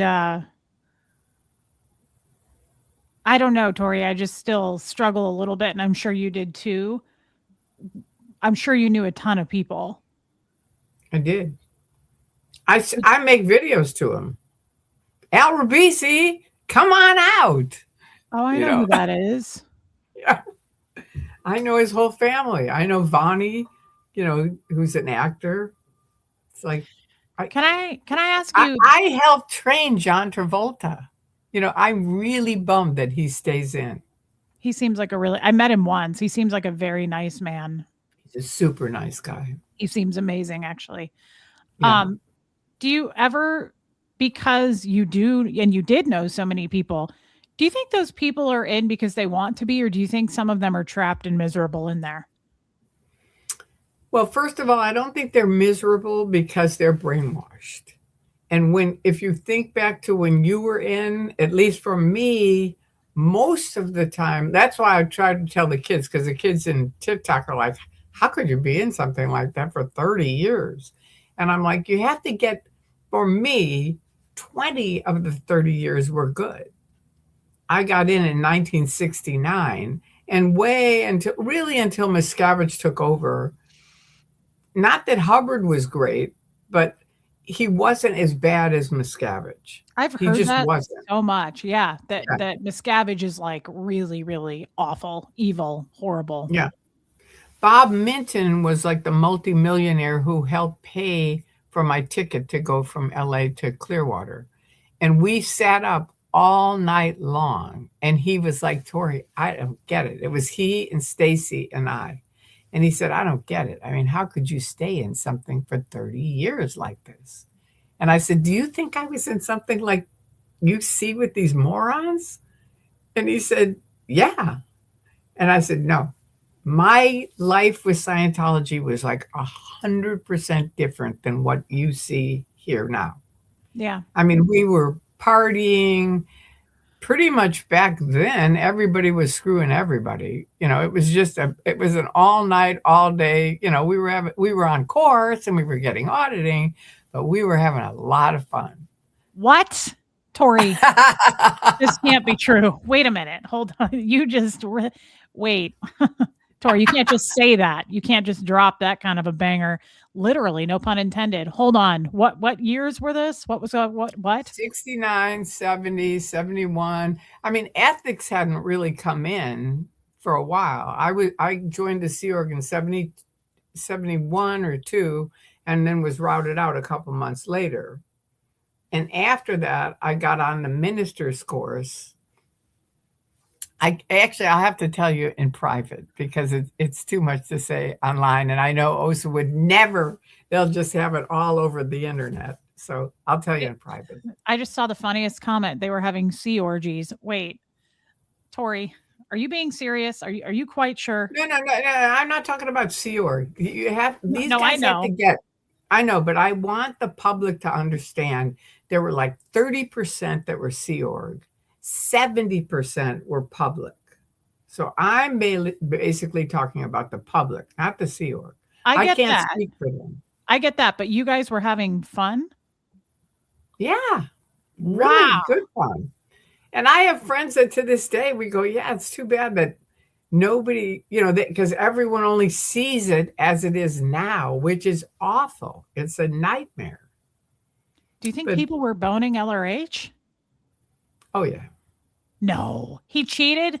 Why am I shocked by I this? don't know. I'm just saying that one I am teasing on. I have no idea. I'm not going to speak for the guy. The guy's dead. Ew. He is dead, So, but that's still an and interesting I thought. can't imagine anybody boning him. I It's like, can't either. I have a hard time believing. I mean, he had pretty yeah, bad teeth. I have to be attracted to your teeth. I know, me too. Yeah, But there were a lot of wonderful people in Scientology back in that day, and a lot of artists and musicians and stuff yeah. like that. I agree with It was that. it was a good time. It really was. It was, I mean, the people that were there then get it, if I say that. The people that were not go, come on, Scientology was a good time, but, No, and I they think had it their, was. I think it yeah, was. I like all yeah, the people who talk about it, like back right. from back then, those memories. Um, do you never met LRH? No, Okay. just on, tapes, you would hear him. That's Oh it. yeah. Oh yeah. My Lots. husband met him when he was 5, Wow. my ex-husband, but Okay. he met him Wow. when he was 5. And this is a funny story about LRH. This is back in the day. He was making these tapes, right? That he knew would be played for a long time. Hmm. So my husband didn't know it, my ex-husband, I'll call him Harold, that's his name. He didn't know if he went into this room, they would lock the door, but that's what happened. And he was trying to get some food out of a candy machine and it wouldn't come out and he didn't have enough money. So he thought, I'll go ask my mom. So he zips into the room where Elrich is going to speak before he started, and they lock the doors. And he says, now I'm sitting there with this big fat guy with red hair, and he's going on and on about date and mind and body and all this stuff. And he said, I don't understand it at all. And I finally come out, and who walks up to me but L. Ron Hubbard? And he leans over to me and he goes, oh God, he's going to ask me what he was talking about. And I don't know what he was talking about. And instead, he leans down and he goes, are they giving you enough popcorn and peanuts, young man? What a And he said, creeper. no. That he was really happy. He thought that Really? was, yeah. It's like a good question an adult would ask a young kid. It's like, are they giving you enough popcorn and peanuts? Like, in other words, it had nothing to do with him or the tech He or was trying to be anything else. nice to a child. That's Yeah, he's just trying unusual, to but be nice. Like, I know you're here kind of out of place. Are you getting any popcorn and peanuts? I know And he just gives me the creeps. well, to him, he loved it. He was like, that's my guy. Oh, And he never oh, liked Miscavige. He didn't like Osa. So it's like all of my stuff, he was like, not me. oh, sweet Harold. They bonded over popcorn and peanuts. I kind of like I that know. story actually. I know. I have a question that sounds weird. Do you think L. Ron Hubbard did drugs? And I know you don't know one way or the other, I but know he did. I know he did because I wasn't allowed to take my medicine because of the policies that are written about drugs. But people that were very high up and with L. Ron Hubbard have gotten with me and said, Tori, he not only did medicine, he also did real drugs. like the real kind? Yeah. People told you that? Yeah.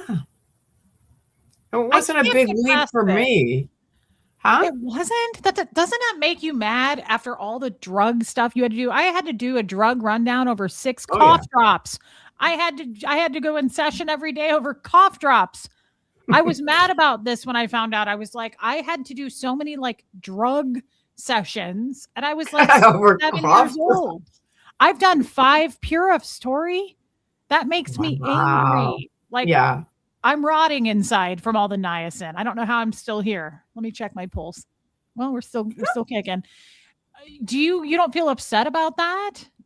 That the guy I was did. I did at the time, but I don't believe in wasting a lot of time being upset. I mm, don't believe in regret because you can't change anything. This is who I am. Take it or leave it. You don't like it, there's the door. Go out and have a good life. I'm not saying I'm right. I'm just saying this is who I am. And you can either deal with it or not. And a big part of that's from epilepsy. and people going, are you still taking that medicine? And it was like, you know what? You're off my list. That's it. I had to learn to, get over this shit. Do you see what I mean? It's a It's lot like of wisdom. I know, but it's an awful lot of pain. And for me, it was like, I can't just live in pain. I can't. I No, just I have know. to I get think it's a over it. beautiful thing. I think that's what I'm saying. It's a lot of wisdom. I think that needs to be pushed on every human being. Like, this is who I am, take it or leave it. And like you just said, Yeah. there's the door. But there's so many people who worry about what other people think and what they're thinking about them and who says what. And uh I just really like you. Thank you. I like you too. I I do. I do. knew I would. I knew I would from I listening did to you. too, but my God, I really like you. I feel so energized like I haven't at all in a long time. I knew this would be therapeutic. I knew that I'd probably feel emotional over it, and I do. It feels so good to connect with somebody who was there. Like Right. what things that others don't know. And even though we can try to explain them to people, they weren't Right. there. They didn't Right. experience it. So, Yeah, but that's what Jesse said to me. I flew in 2000 July, and a lot of young people were there as critics, meaning they'd never been in. A lot of the people that help us and support us were never in, and these guys were the same. And they came up to me and they said, "How could you possibly be in something for 30 years and not get it?" And when I was in, was not only reading books, I was watching movies like mad. If they clicked with me, I watched them over and over and over. And one of them was The Truman Show. I've got to see that. I have a friend that You've said you have gotta to watch watch that. it. I You've need gotta to. watch it. But Truman was born on Like a movie set or a TV a set or movie something, set. right? Like it's He was not born real. on the set, and it's insulated, isolated. He thinks it's the world because he's got videos of the world around him, so it seems like he's in the world, and it's very educational. But I got off that plane and I said, "Have you ever seen the Truman Show?" And they all went like this, "Oh my God." And I said, "That's Scientology. That's it." And Jesse Prince took me aside and he said, "Do you understand? We've spent hours trying to educate these kids on what happens inside Scientology. And you step off the plane and say, 'Have you ever seen the Truman Show?'" And Wow. they all get it because they're from that generation where they'd all seen it. Does it make And they you were like, sad? "Why Does would it it make make me sad?" Well, because I think about, like, for instance, my family that's still in. Like, there's nothing we'll ever do about that. We can never do anything about that.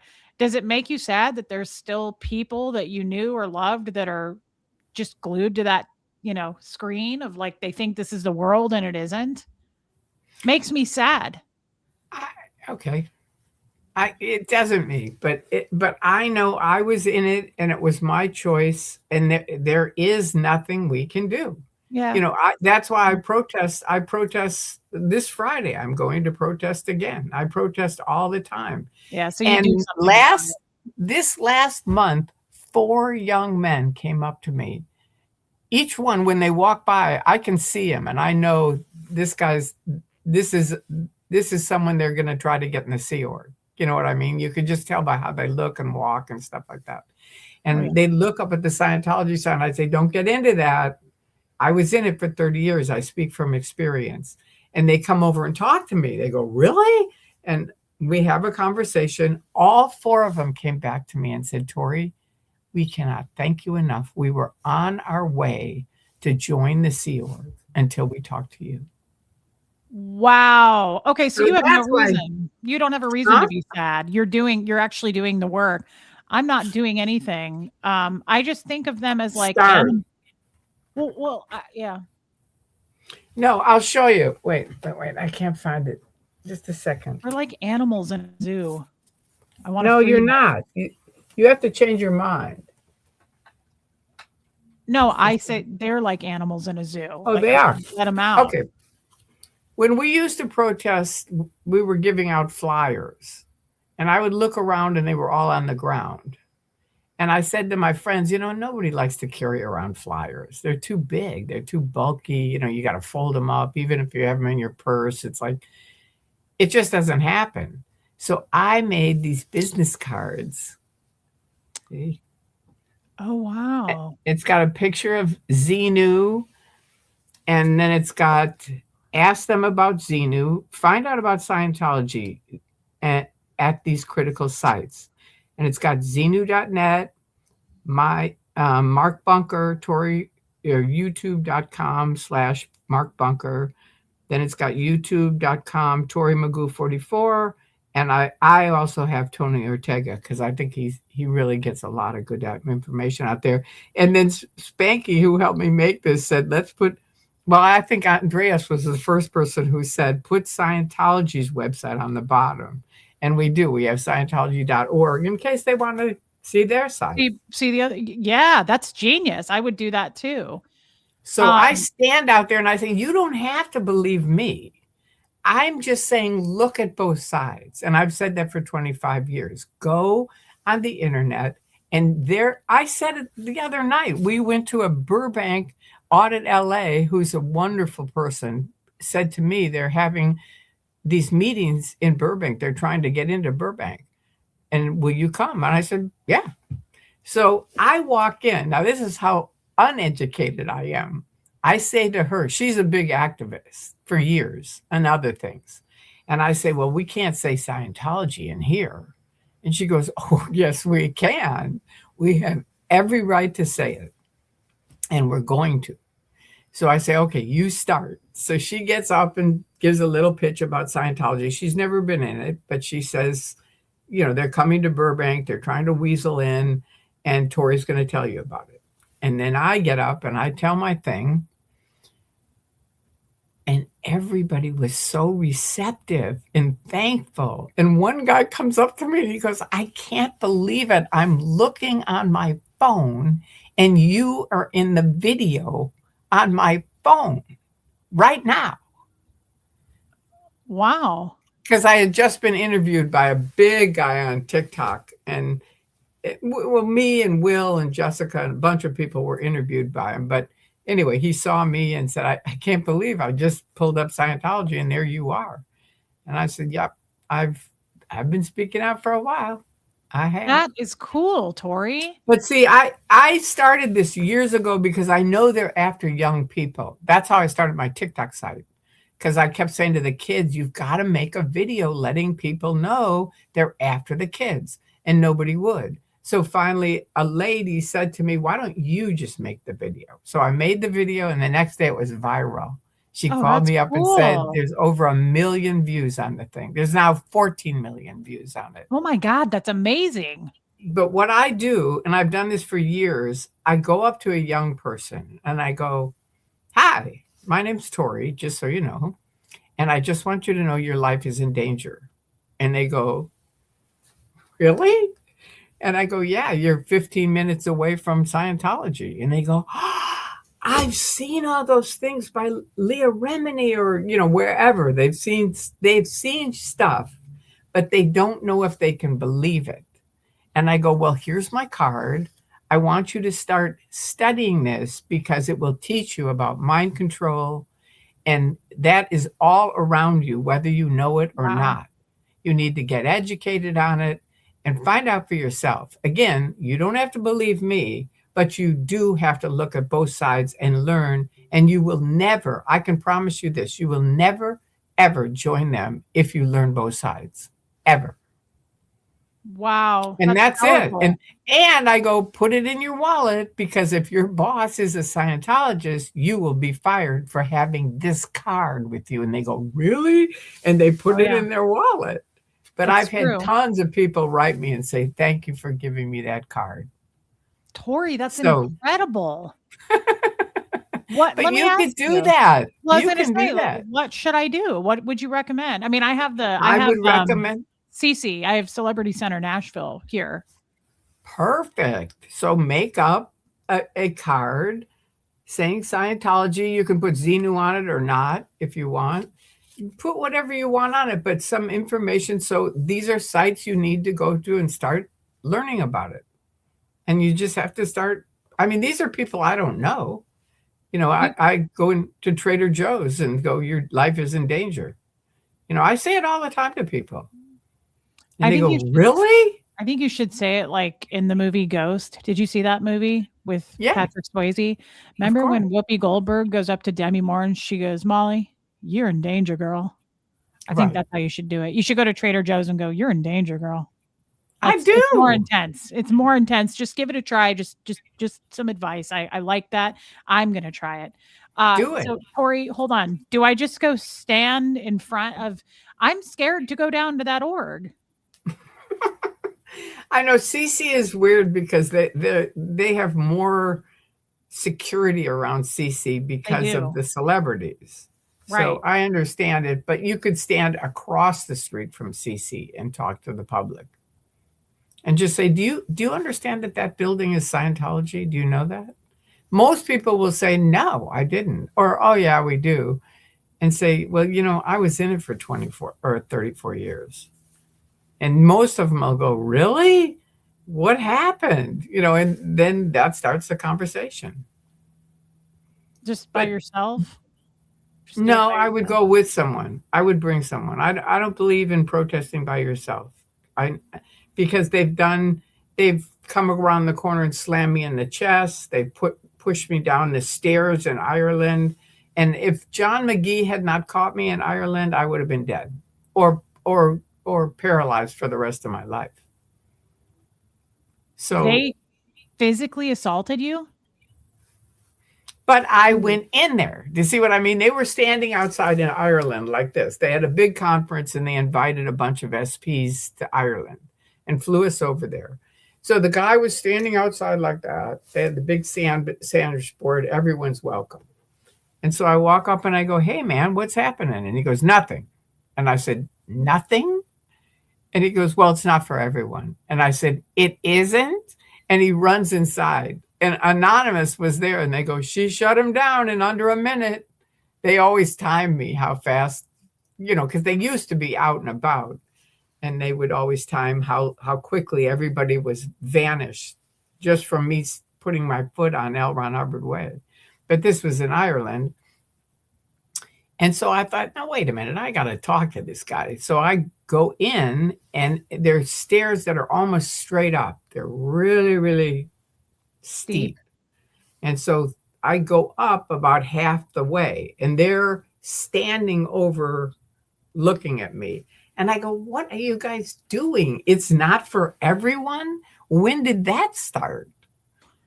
And all of a sudden, this guy comes flying around the corner and just shoves me.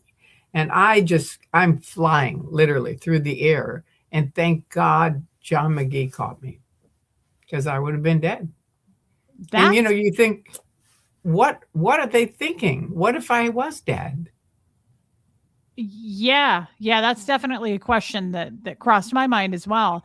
That's absolutely terrifying. But I guess, I wouldn't expect them to get physical, but maybe if you were alone, they would.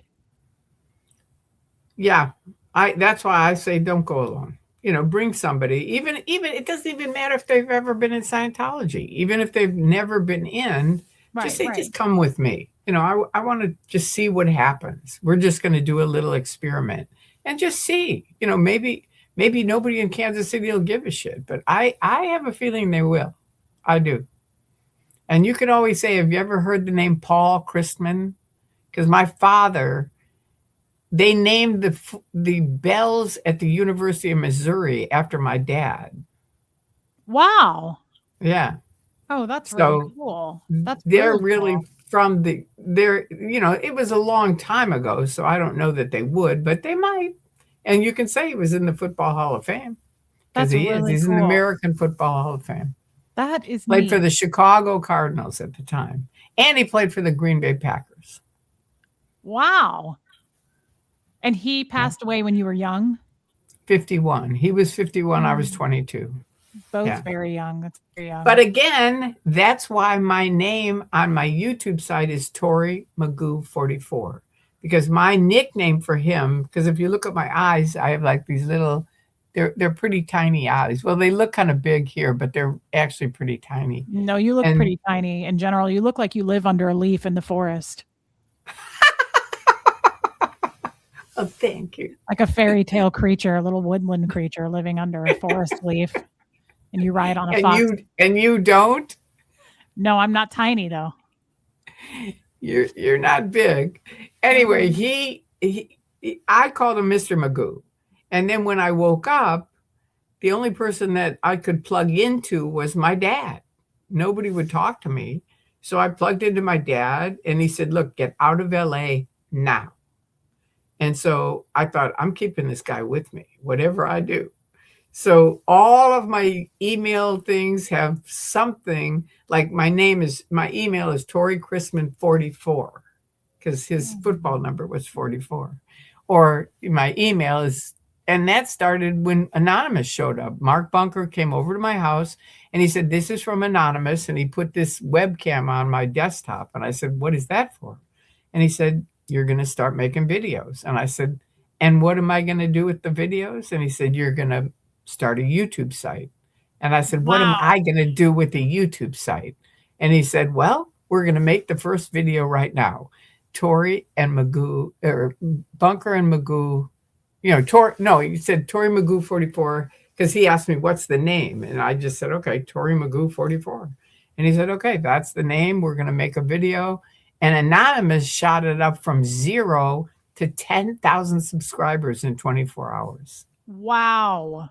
I know. It was amazing. It was like the most spoken about in every country in the world, the most talked about for at least 6 months. That's crazy. I know. Yeah, it was pretty wild. Wow, Tory. So you're still actively doing all of this and protesting and putting those cards out? Yeah. Do you go live when you do it? Like, do you record while you're doing it? No. Okay. So you just go. How often do you do it? I do it every day. I give out cards every day because there's young people all around me and I bring them like at that meeting, I gave them out. And, if I see a young person, I mean, if they're just walking down the street and, there's no reason to, I don't just go, just a second, wait, right. You have to get this card. But, if I'm going in Trader Joe's and they're there and I have a minute to talk to them, I just say, just so you know, I was in this organization. This is how I started with the group here in Burbank. I said, look, this is going to sound weird because it doesn't really have anything to do with what you're doing tonight. But I want you guys to understand there's an organization I was in that is a cult.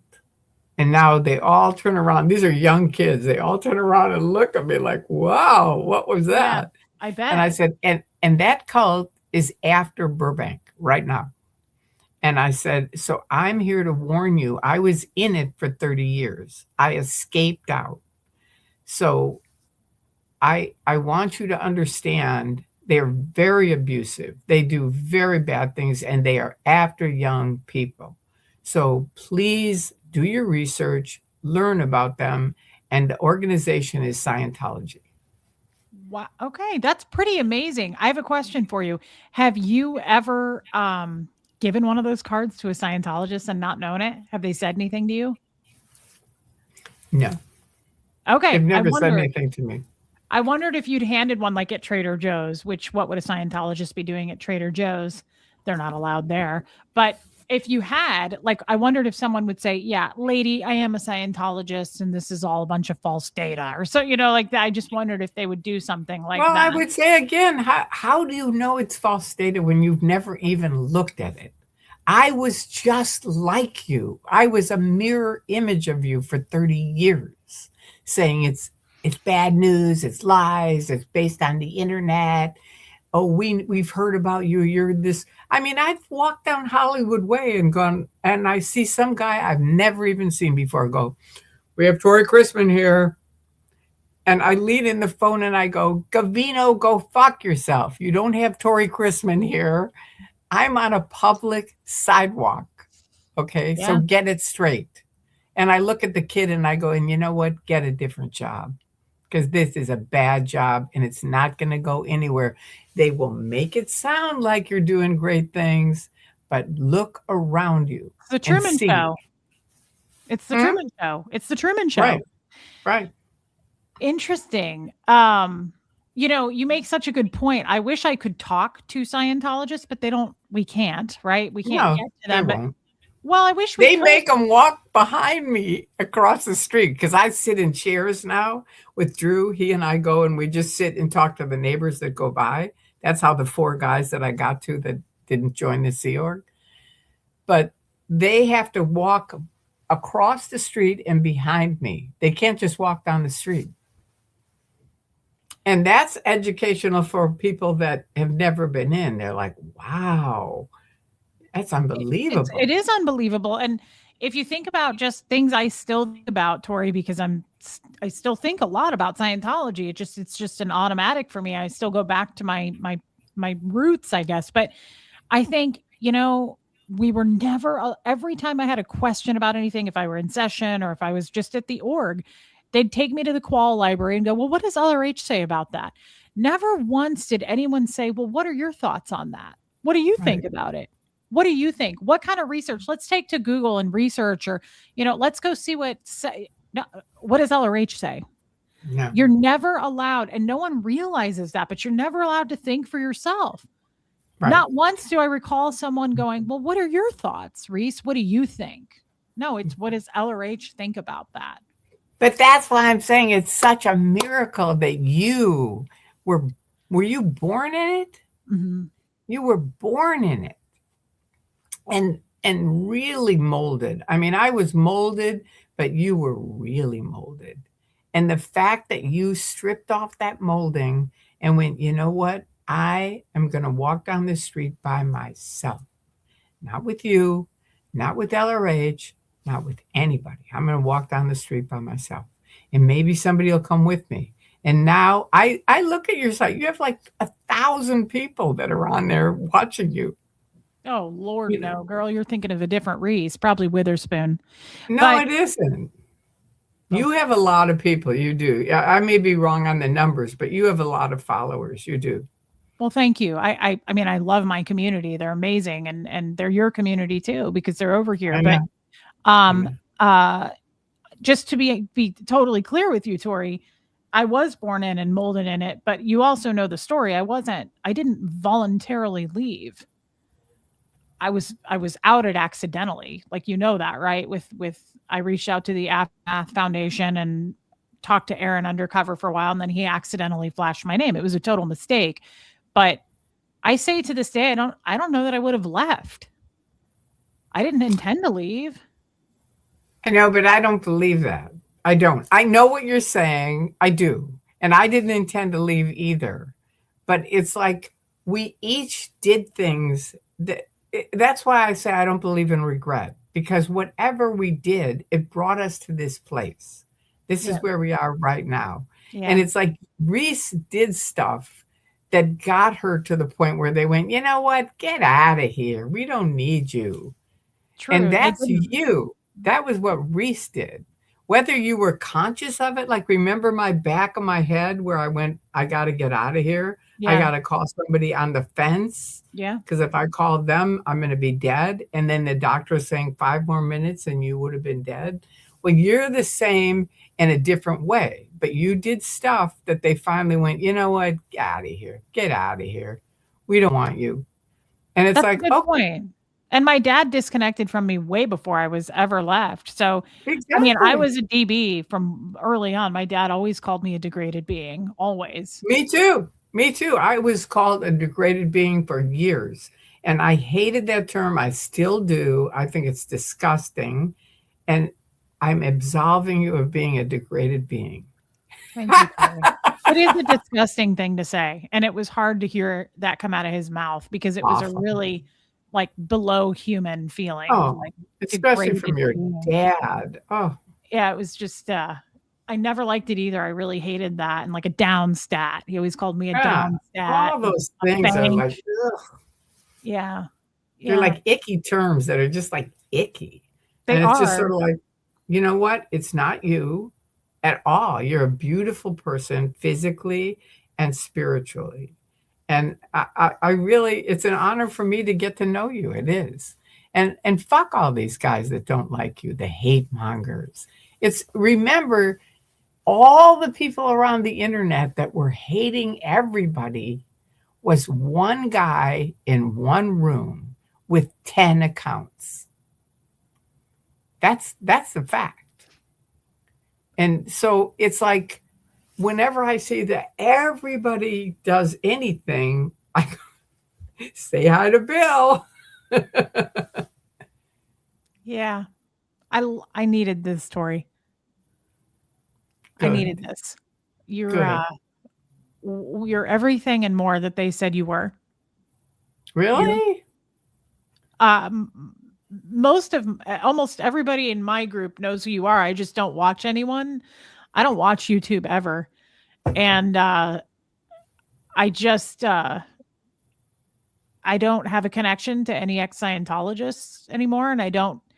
This just meant a lot to talk to you, and Good. I think that you are an absolute treasure. Well, I think you are too. And I think you've really, I mean, when you think of what you've gone through to survive and you're alive, that's a fucking great thing to be grateful for every day. Do you know what I mean? Like, I mean, that's why I say it all the time. I start a conversation. People go, "What do you do?" I go, "Well, I escaped out of a cult 30 after 30 years." They go, "Really?" It starts every conversation. And people that know me go, "Oh God, here she goes." It's But huge. you know what? It's a great conversation. It really is. I have yet to meet a person that, and they often help me because they have amazing things that they think of that I wouldn't think of. Like, my husband was going to kick me out of this house, this very house, Harold? when I came back. Yeah. And he said, "You're out of here. That's it. You left me. You're out. Goodbye." And I went to a party that night with Richard Phoebus, who, bless your heart, he just passed away. But I went to and he used to be in Scientology, got out and was a musician. And I went to a party with he and some lady I never met again. I met her one time. And she said, "What do you do?" And I said, "I don't really know. I just escaped out of a cult after 30 years." And she said, "Really?" She said, "Well, where do you work?" And I said, "I don't know that either. I've got to get a job." And she said, "Where do you live?" And I said, "I don't know that either. My husband's kicking me out." Oh, that's And sad but hilarious. this lady, I'm telling you, this is why I always tell people, you never know when you can change someone's life forever. I mean, this lady looked at me and she goes, "Look, that." She goes, "I can guarantee most of your credit is in your husband's name." And I said, "True." And she goes, "Nobody is going to rent a room to you, Tori. They're not, because you don't have a job. And nobody's going to give you a job because that's just the way it is. So you go home and kick him out. You go home and say, 'Get the hell out of here. I'm staying here.'" And I said, "Really?" She goes, "Hell yeah." She goes, "Take back your power." And I went, "All right, I will." And I walked in, Dang, and that's crazy. Harold's like 6'2", he's like the big guy. And I walked in and I said, "You know what? I am not leaving. You're leaving. Bye." And And did he left. Harold leave? Harold Yep. left? Packed up Harold? and left. Wow. That's crazy. So that woman inspired you. But I'm just saying that I have had hundreds of people help me in one way or another. And my view is, if you will open yourself up to other people, people will help you. It's just, and I'm not talking financially. I'm just saying, like, this was just a Oh, yeah. woman, thinking, "Wait a minute, you're going to get screwed if you get kicked out." No, Yeah. you go back and take your house back. Yeah, And that we was don't even own it. It's a rental house. But I kicked him out. And that was he's divine, honestly. I mean, that's amazing. I love but that. the first one was Stacy Brooks's cleaning lady. And I escaped out of across the country. We stayed up all night and talked about all the parties back then. And Bob went, you know what? If I was there back then, I would have joined Scientology too. That's a multimillionaire who said that to me. And I said, I know, it was a different time. Okay, so now I stay in their house. I come down the next day and the cleaning lady's there. And she goes, now you have to know, because of epilepsy, they were always saying, oh, she's roller coastering, Oh, meaning you're sure. going up, you're going down, you're Of going course. up, you're going down. And that's really bad in Scientology. And so she goes, would you like some advice? And I said, oh God, anything. I'm like, I'm lost. I'm all Yeah. by myself. I don't know anything. And she goes, okay, you have to know, and this is true for you too, Reese, that you are going to be going, because of all the shit that you've gone through now, and now you're out of it, you're going to be going up and down and up and down and up and down. And I thought, oh dear God, I know that drill. She goes, but I want you to remember something, and I want you, Reese, to remember this. You are really circularly going up. So even though you're going up and down, Oh, wow. circularly, you are going up. And So it's it's like an okay to be going up and incline. down. It's like Yeah, a gradual because incline. circularly you're going up. And that's true for you too. You have gone way up from where you were. That is such a great way of looking at that, because I'm sure you, like you just said, I've been told my whole life, you're roller coastering, and guys, roller coastering is a really bad thing in Scientology. It means you are Right, just problematic. You're nothing but problems. And I right, was told all the time, you're just a roller coaster. right, That's right. such Me a too. better way of looking at it. You're Me just too. circularly. Me too. And that was her cleaning lady. And that's when I went, you know what? I'm going to tell fucking everyone what I've gone through. And you never know when they might help you. And I have had so many people help me. It's just been incredible. That is incredible. I'm Yeah. sure you're incredibly grateful for all the people you've met and all Oh, the God. people. Yeah. And What a all the people cool on here that are here, supporting us now. It's fantastic. it And I is. apologize to everyone that I can't read and talk. Well, And this is my one time with Reese, so I'm not reading what they're saying, but I feel a no, little bad because don't feel bad. I'm reading every comment everybody's saying. I can read and talk. I do it all the time. really? Oh Oh, yeah. God, Yeah, how I can do it. cool. Um, How do you do that? it started on day 1. I don't know. It's just I can multitask like that, and I really enjoy it. That's my favorite thing, is engaging with the people. I love it. Yeah, me too. That's why Yeah. I do a lot of where it's just me and them, Mhm. and then I can Mhm. talk to them. Yeah, But it's if I'm really talking fun. to you, then I can't. That's okay. They don't mind. They're enjoying it themselves. I'm watching the chat and everybody's really enjoying each other. And I mean, this is a great group of people. I don't know how many people are in here because I can't see the number, but this is such a fun, engaging chat. There's some names I don't recognize, and I hope they'll give me a chance and come over to my channel sometime. That looks like Absolutely. fun. Say what your channel is. Well, it's my name right here. RelatableReese is my channel, but they all look like Okay. fun people. Most of the people in here. Oh, there's 311 in here. That's great. That's a good number. Yeah, yeah. Uh, Thanks, Kim. Most of the people in here I recognize, but I absolutely love new people and just engaging with people. And Kelly said that she has questions or comments, which I love that too, Kelly. Um, I would love that. But Tori, this has been life changing for me. I need the Aw. connection, and it helps me to talk to someone who understands. It means I know, and you so can much. call me anytime, just so you know, because I mean, Thanks. I'll send you a text with my phone number. My phone number is right here. Wait here. Wait, hang on. I don't think you Ooh, want to put that maybe. up. No, I do. It's been on the internet for 25 years.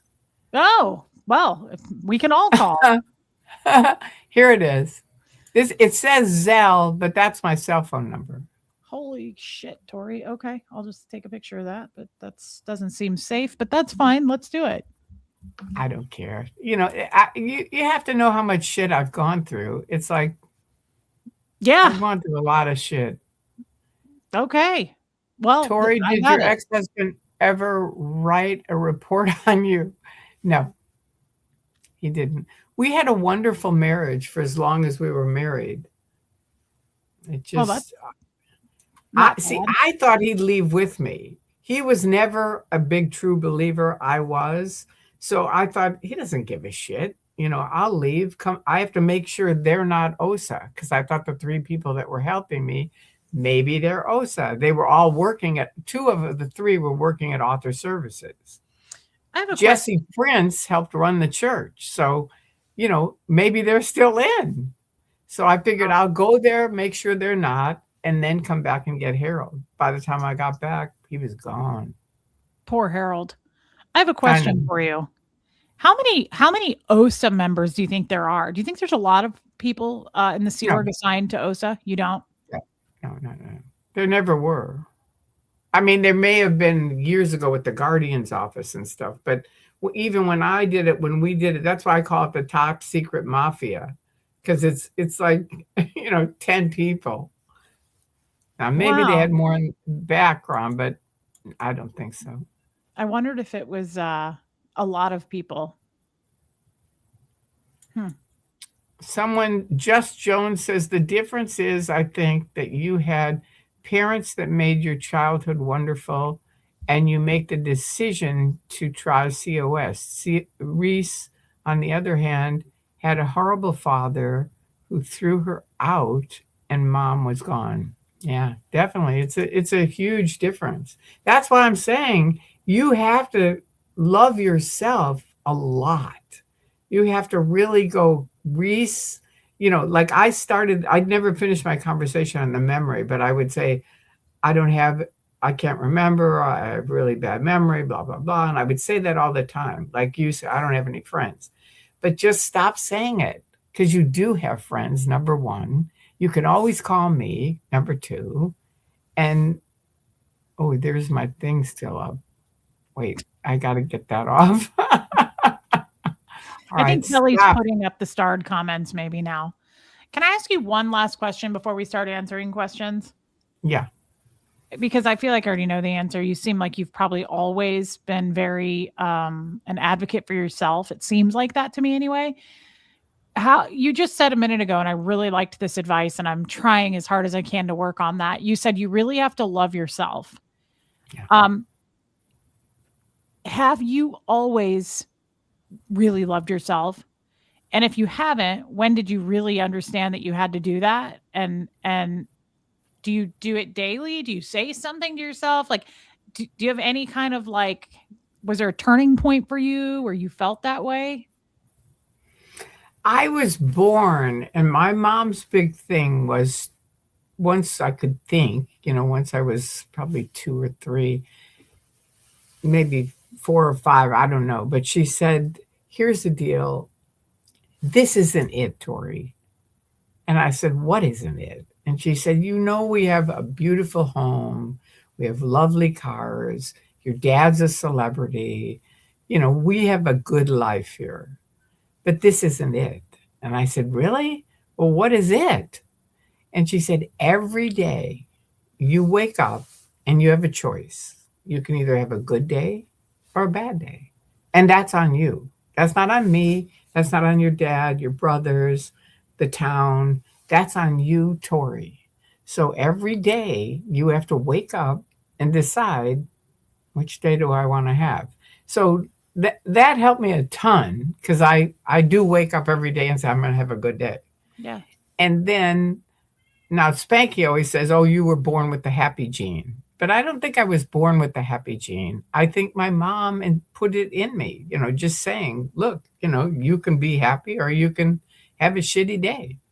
And the other thing she said that's it is you whatever is going on, I want you every day to go out and find or do something that you are grateful for every day.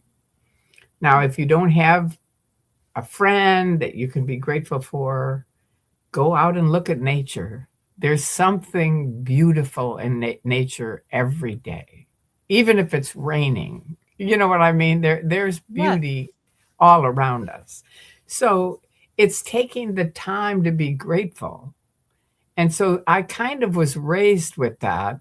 Now, I took many bad side streets. Like I said, they ended up sending me to Kansas City because my grandparents were there because I was so bad in Lake Forest. So I was a wreck. I mean, I was a big wreck. Then I quit college and went to Haight Ashbury and became a druggie. And, you know, it was just like one thing after another. But through it, I still had a good time because I believe in I believe in enjoying life. I really do. And I don't think we can't like wait until something happens and then we'll enjoy our lives. We got Correct. to do it now. I absolutely agree. That was you answered in two different ways, and that was so powerful.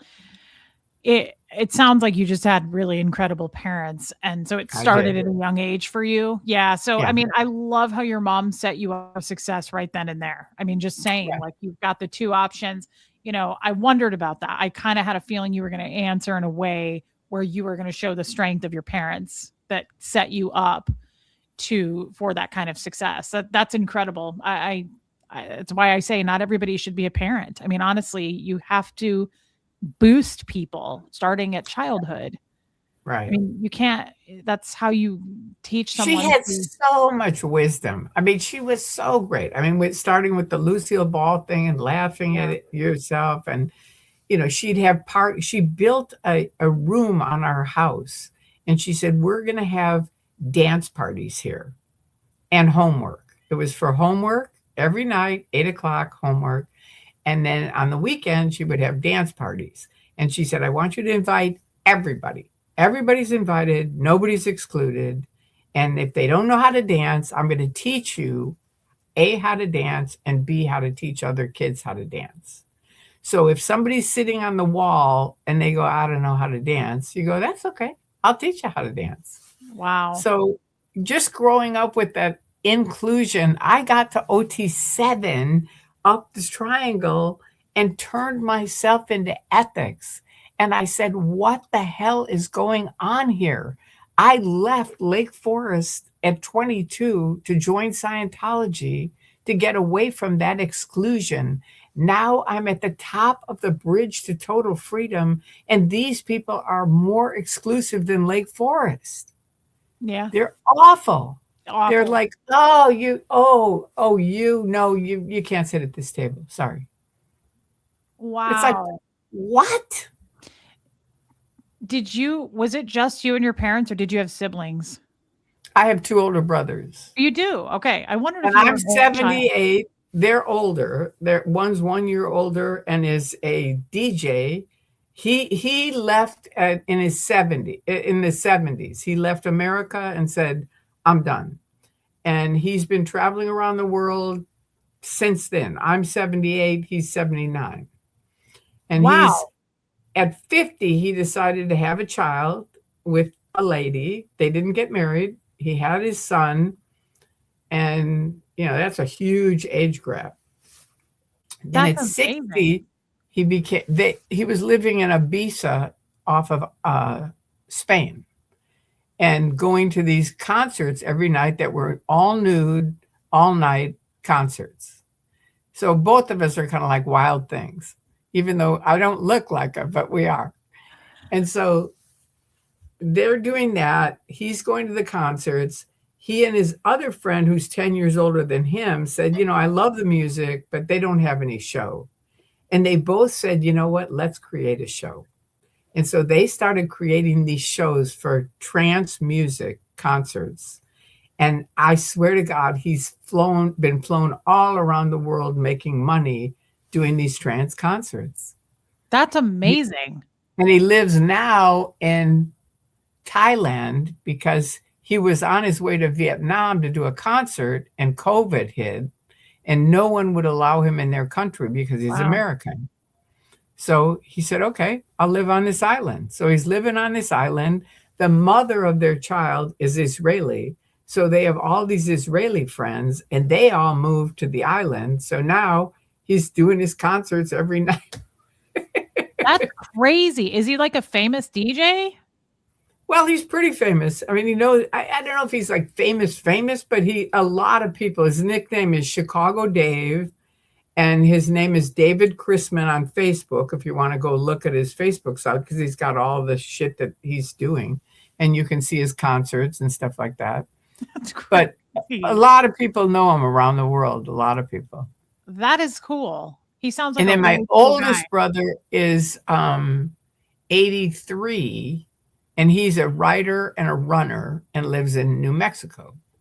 That's So really cool. Did you guys I all know. stay close? Like, do you talk? Yeah. Yeah. Oh, that's We all cool. just had a big conference because we're getting older. What if we die? And we all agreed, you know what? Even though we've all lived totally different lives, we're all basically happy with our lives. And if we die tomorrow, we all agreed we just want each other to celebrate our life, not like, oh, I'm sorry they're dead. It's like, okay, we lived a good life. That's it. So there I you go. love that. I mean, And what else can you it's, do? yeah, and it's comforting to know that they each feel the same way too. Do you have brothers or sisters? Yeah, I have an older sister, but we were split up when I was 7, and I didn't Because really. she stayed in the cult? No, she actually went into the Sea Org when she was like 12 or 13. And she was Wow. older than me, and She's I still in it? no, we were both in the cadet org though together, and then my mom took her, and I stayed with my dad. So this is the second year I've lived in Tennessee, and she lives here, and we just had our second Thanksgiving together. I really don't. I'm not Ah. close to her. I don't. But just I so can't. you know, like my oldest brother, I had not talked to in 40 years Oh my because god. he was very much like, it's my way or the highway, and I'm an academic and you're not, and you're in a cult and I'm not interested. And so I was like, all right, screw you. So, Wow. because if it's my way or the highway, I'll take the highway. So that's the way it was. And then a few years ago, probably now it's been about 10, but he started calling me happy Christmas or Merry Christmas, happy Thanksgiving, Merry Christmas. Yeah. And I was like, why are you even calling me? And it turned out he needed a new hip. And so did I. And that was our connection. Was both of us. I wouldn't do the new hip. I was like, I'm too afraid to do it. And he became my oldest brother, who had never been my oldest Aw. brother in all of my life.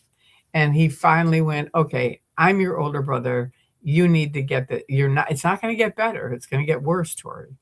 And so we became, I've heard once that. I started sharing stories, he was like, I can't believe you did that. And I'm like, I know. It's like I've done a lot of shit in my life. I love that. I love that that's what connected the two of you, though. So I'm just saying you never know with your sister, even though, like, believe me, he was like, forget it. No, I have an older brother, but not in touch. But you Okay. never know what might bring you two back together. True. I mean, I'm open to it for sure. I mean, I'm There you not a go. Scientologist anymore, so there is no more of No, that, like yeah, shutdown, disconnection policy. So right. I don't think like that. But no, I'm open to it. We'll see. We'll see what Good, brings us good, together. good. And I'm really big on, just open it up and see what happens. You know what I mean? That's what I learned once I left. And my other policy on once I left the cult was whatever anybody invites me to, I'm going to. And because when you're way up a bridge, the higher up you get, ironically, because you're paying for it, you can't do this, you can't do that, you can't read, you can't talk to so and so. So by the time you're up here, you can't do anything. And It's so, true. So many rules. yeah. So once I got out, I was like, you invite me, I'm going, no matter how weird I think it is. And the first person that invited me to do something very weird, because everyone, remember, was attacking me on the internet. But there was this one guy, Dilbert Perkins. I mean, Andreas in Norway was supporting me and a few other people. But one was this guy named Dilbert Perkins. And Dilbert said, I think we should give Magoo a chance. Maybe she has something to say. Right? And I thought, I love this guy. I don't know who he is, but I love him. And I found out he lived in LA. So I said, when you get back to LA, we're getting together. So he came over and he said, look, he called me up and he goes, I have a very unusual request, but I think you might like it. And I said, okay, what is it? And he said, would you like to go to my traffic school, drag queen, something else weird, play that my drag queen friend is putting on? Now, normally I would say, no, not my thing.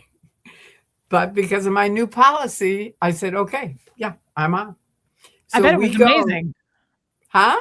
I bet it was amazing.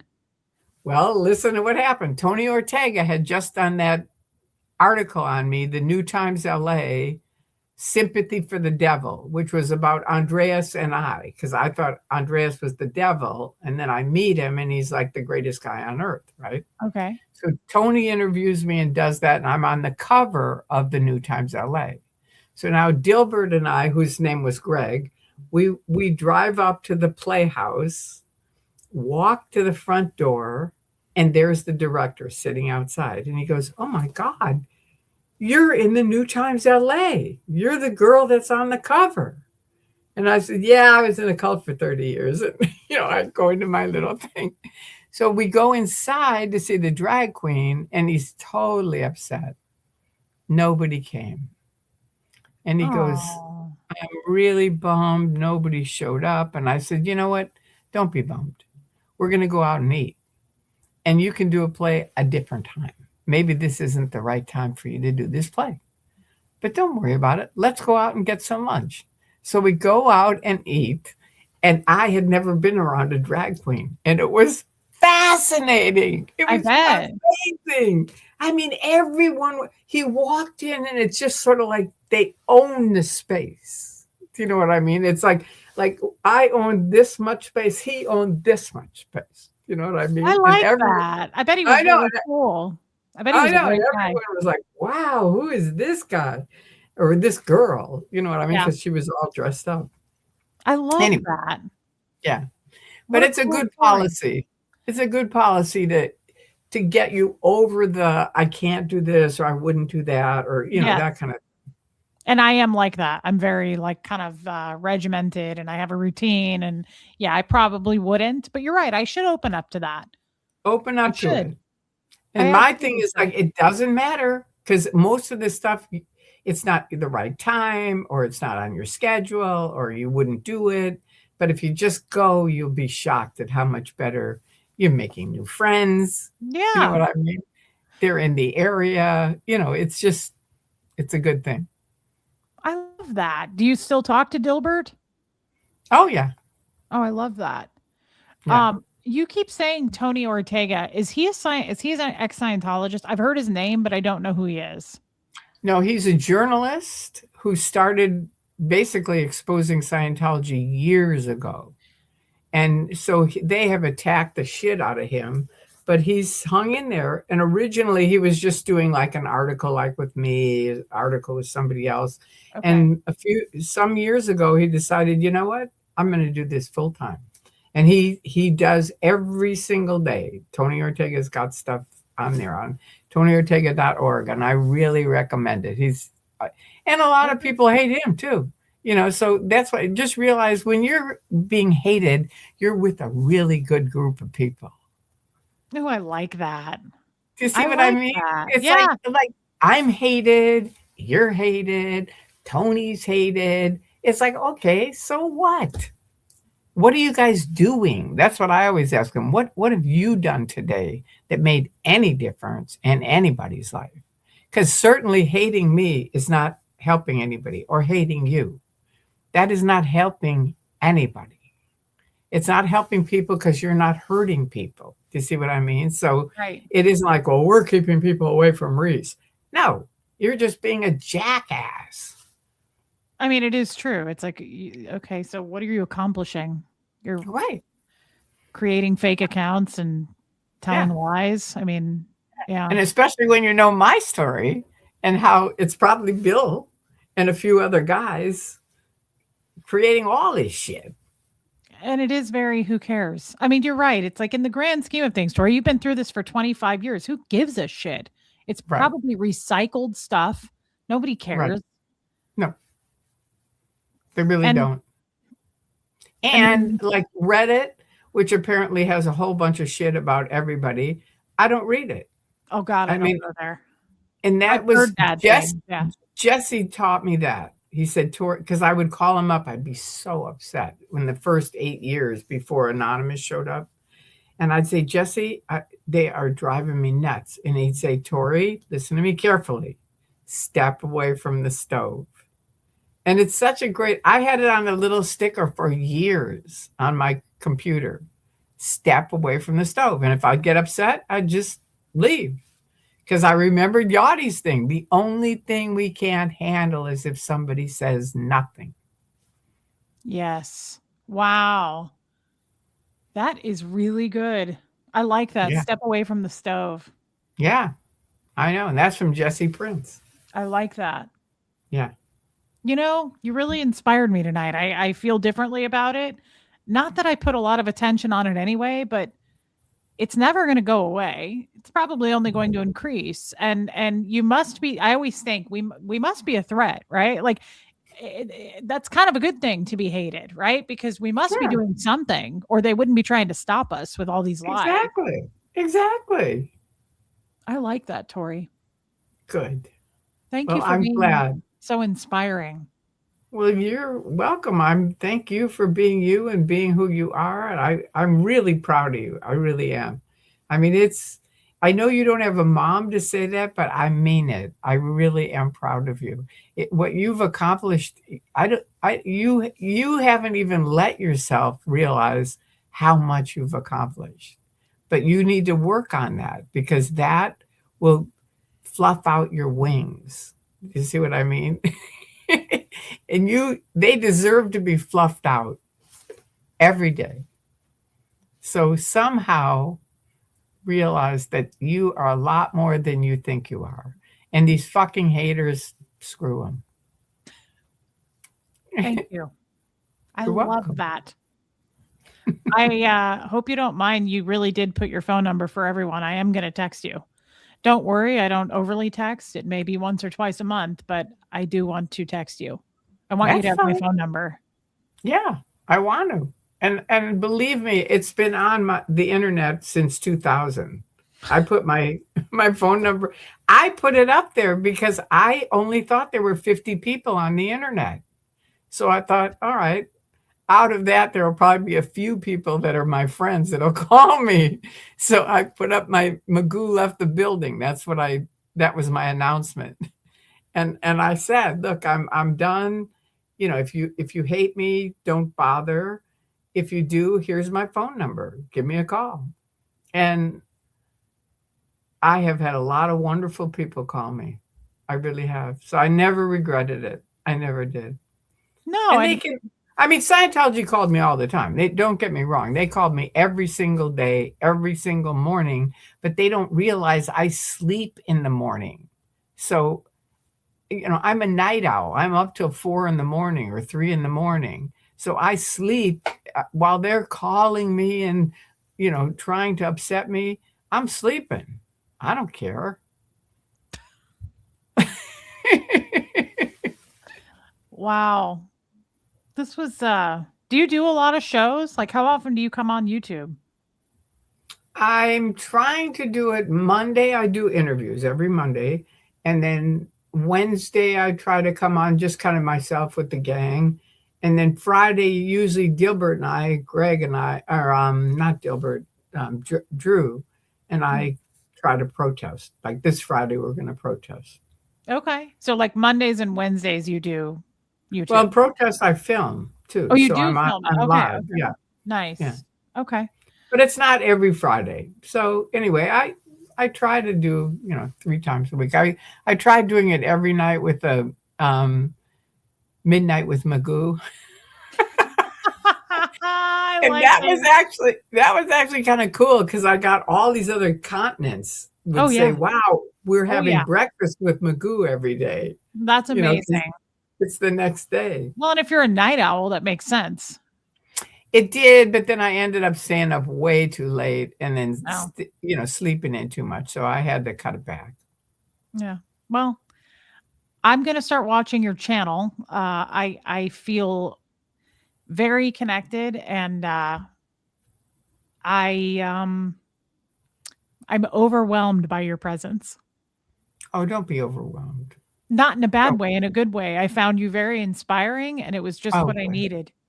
Okay, good. Good. Well, I'm Yeah. really happy to hear that. That really makes me happy. It Yeah. does. Yeah, I mean And that. what does it say? Best night on YouTube. Wow, thank you. Thanks, Robin. That's a friend of Thank ours in you. Utah. Uh, Aw. thank you That's the for, thing, I'm amazed because you remember everyone, and I always feel guilty about that because 'cause I'm kind of, unless someone stays in touch with me, I don't I'm hard with names. I'm just bad with names. This has been an absolutely amazing stream. Love you both and hope you do more content together. That Thank you, Kim. I thank think we you, Tim. will. We got to do a part 2. There's no question about it. I would absolutely love that. I'd be honored. It's been good for her. Aw, I'm glad it has. That's a good friend I'm of ours glad it in has. California. Yeah. I feel a little bad because I feel like you've mostly asked me questions. I haven't been able to ask you many, but I think we've come together. Like you said, it's like two girls talking. Yeah, I didn't expect to just be asked questions. I really wanted to get to know you. So, I mean, I apologize if I overdid it with asking you the questions, but No, no, no, don't apologize. It I was felt very great. driven to do this. I've been looking forward to it. And like I said, I tried to cancel because I thought I don't want you to get hate from my hate, but I loved your team's response with me, and they just said, "We don't f around here. You No, come on. no. You're welcome to come here." And And I like I was said, remember you're part of a really good group of people that are hated. You know, that you just didn't realize it. no, it's a great way to look at it. Honestly, why not? You're part of a Right? really good group of hated people. Like Right. that's a great way to look at it. Yeah. That's how It's I'm like, going to go choose to ahead. look at it. I love that. Yeah. Okay. All right, so let's answer some questions. Where are they? I don't Okay, know. okay. Oh my God, don't tell me there's 53 questions? I don't think they're Neat. questions. I don't think they're questions. I think some of them are just kind comments. Wow, baby steps. Thank you for $5. That was kind. She's I amazing. I don't think it went on there. There it did. Thank you. Ooh, and there's somebody else. Hagerbasher. All right. Thank you. Haggis Basher, she's really cool. That's another thing. I didn't know it. I thought it was a he. Oh, I just found out one of our friends on YouTube passed away. Um, who was it? She just passed away, and I thought she was a guy. YRB, YRB, and I yeah. thought she was a guy for years. She's been on my YouTube site, and I just found out it's a Aw, she. that's I too know, bad. I know it was. Hi, Tori. First time here, but love you nevertheless. And hi, Reese. Had to stay up to say hi. Aw, you look great, and it's going to be great. Okay, good. That's Armine. She lives she's Iranian, but she lives in the UK. She's a world famous cake maker. No joke. She makes cakes for celebrities. She's amazing. Wow. Yeah. Wow, cool. Now, are all these ones over here? How do I know if they're starred? Because they have blue things on them, right? The starred comments, yeah, some yeah, but again, they're not all questions. Okay, Uh, this is so great. Love you, Reese, and loving your energy, Tori. Happy to meet you. Oh, thank you. Thanks, Kat. Cat loves the moon. Oh, that's sweet. Please, if you haven't subscribed to mine or Reese's, either one, please do. Because both of you all have to know that OSA hates it when our subscriptions go up. They hate that. So subscribe, please. Yeah. Okay. Oh my God, I can't stop smiling watching you two. Thank you. All right. And here's a new member, Patty. Welcome and please subscribe. All right. Now let's see. Kelly, That's Pat LOL, Jonas. Reese, you're hilarious. From Kelly. You are funny. You are a funny person. Oh, You thanks. are. The trauma response. Pat Jonas is Australian. She's really cool. Does it matter to you? I don't know this person, I don't think. That's Oh, nice. he's so great. Oh, gifted 5 memberships. That was kind. Lacey Yeah, he, Silver. Thank you, Lacey. She just gifted memberships. thank you. You guys, Tori is old guard. Love her stories of her experience. Yeah, I Don't we have a all? little bit. I wonder if the CFS is more aware now that they can't do this when it comes to children and adults with serious health issues. Has this changed since they became tax exempt? I need to deep dive this. First of all, the tax exemption happened years ago, so that Long happened time while I ago. was in. So that's not an issue. I mean, it is an issue, and we need to get rid of them having the tax exemption, but it that isn't. They're still abusing children and adults.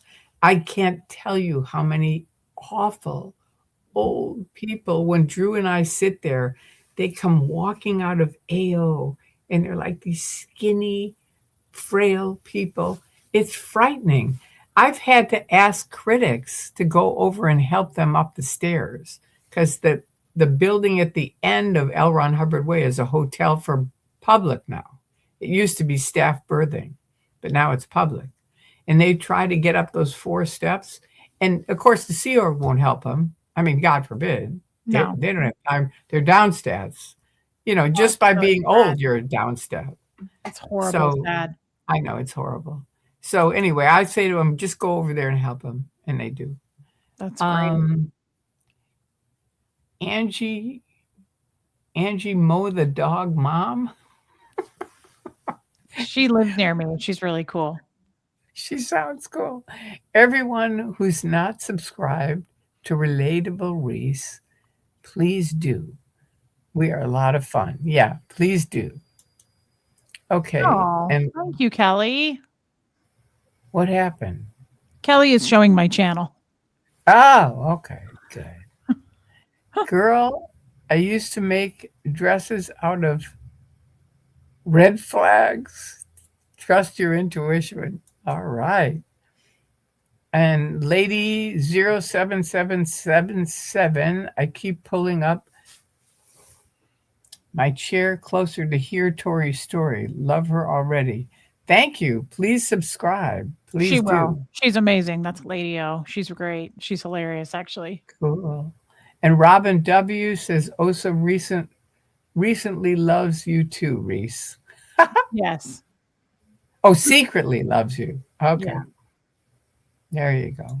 There you go. They secretly. There you go. Osa secretly loves you too, Reese. All right, that's great. Okay, and then I like you. This is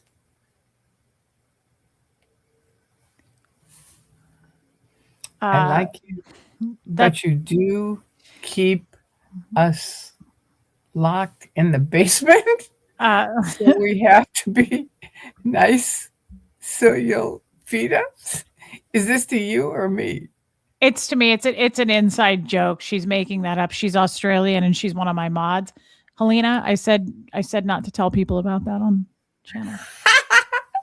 Yeah, I keep my mods locked up. That's what they say. They're lying. Atta girl. Atta girl. Shelly Kelly, this is a great stream. Thank you. And this is a long one, so you read it. Let's Just see. Reese, Joan. Uh-oh. huh? There she is. Just Joan. Reese does have a problem accepting that she is not who Scientology said she was, but she is working her butt off learning. Thank you, Tori, for helping her realize how upfront and real she is. That's so nice. That's such a nice thing to say. Thank you, It Joan. is. It is. Yeah, thank you. Thank you very much. Okay, this is the Tampa A. My 2 favorite ex COS women who have strength and determination to help others who have been hurt by the destructive cult. Thank you. Very nice. Thank you, Tampa Yeah. A.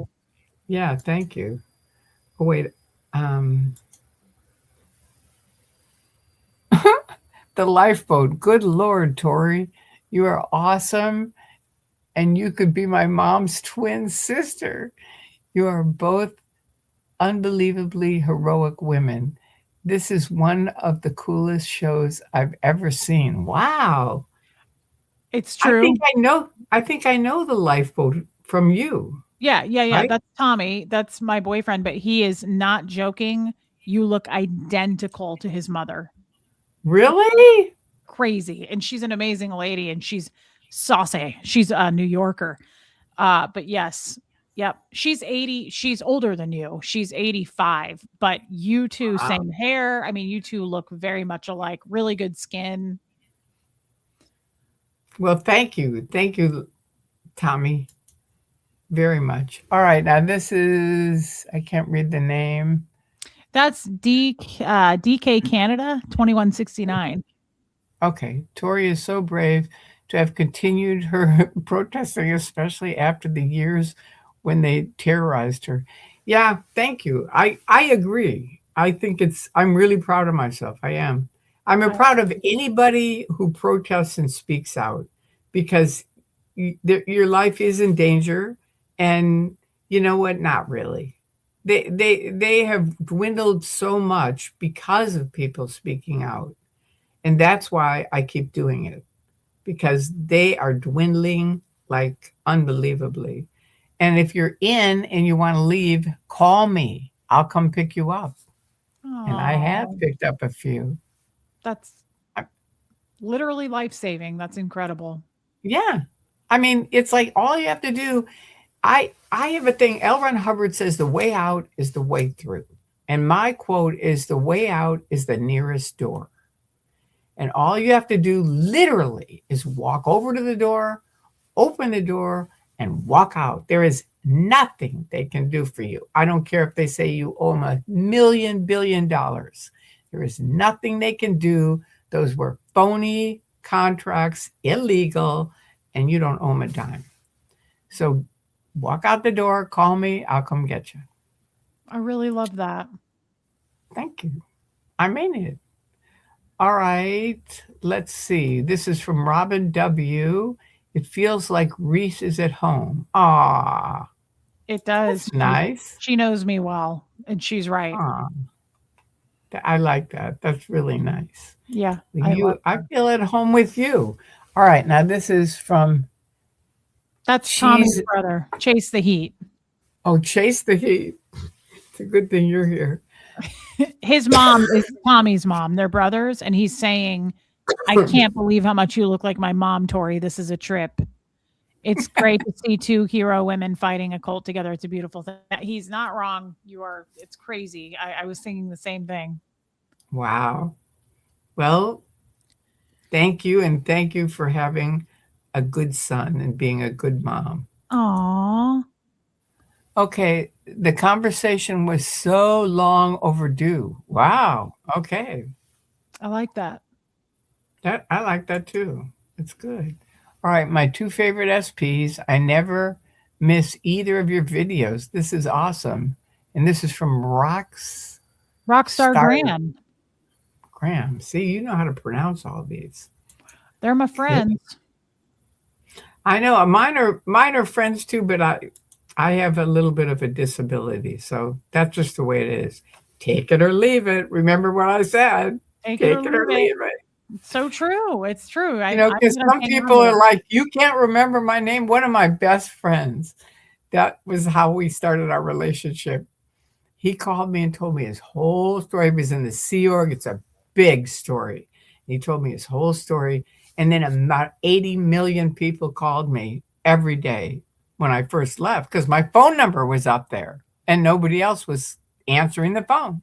So I was talking to people every day and all these people and all their stories.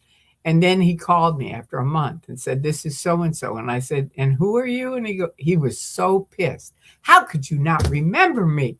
I told you my whole story." And I did my thing. Hey, this is me.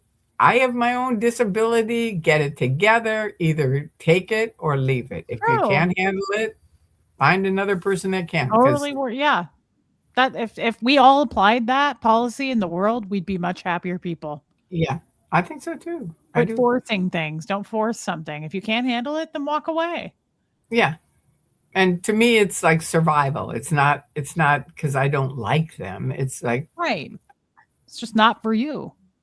it's not that it's not for me. It would be very much for me. It's just I don't have the brain capacity for Oh, whatever you're talking reason. about, yeah, no, that part I understand completely. Yeah, my neurologist, I have a new neurologist, and he just said, look, Tori, everyone in here who's had seizures has memory problems. That goes with the territory. So Exactly. just don't feel bad about it. It's All part of right, so it. this is the Tampa A. All right, says Tori, let's get you the $1 million they stole from you and still owe you. It's happening the more you all stand together. Yeah, I agree. I I agree. I'm mean, with you. I've gotten a bunch of money back from them. That was the thing I didn't finish, Reese, was with Asho. I wrote them a letter and I said, I am crying writing this letter because my goal in Scientology was to do the briefing course. And I never got to do it.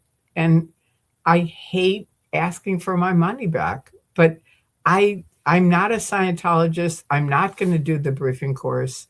I know where it goes. I hope you guys go on the internet and learn for yourselves. But in the meantime, thank you for everything you did give me because they gave me a lot. My win was training on OT7. These CMO guys, which are like the Commodore's messengers, or they're like the big deal. They work with David Miscavige, and they come up to me and they go, Tori, we want to get your wins for OT7. And I said, okay. And they've got the cameras going. And I go, listen to me carefully.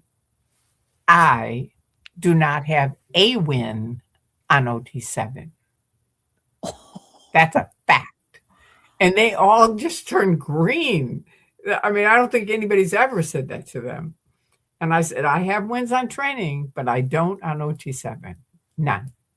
And they never interviewed me again until right before I left. I'm in What is Scientology? The original What is Scientology? So right before I left, they said, we're going to come out with a magazine and we're going to put you in it. And here's the magazine. oh, wow. That's it. And I'll show you what I looked like back then. That's crazy that you said that to them. Yeah, that's me. Awesome. I love that. I know. And I only got this magazine because Bob Minton, remember I had said, I'm not going to protest. I'm not going to speak out, nothing. But I sort of thought they were OSA. And so I confronted him with it. And I said, look, I'm going to tell you something. I grew up around money, and you guys are living in this shitty house with a bed, a dining room table, and a bed upstairs for me. And that's it. And I said, I know money, and they always have nice stuff.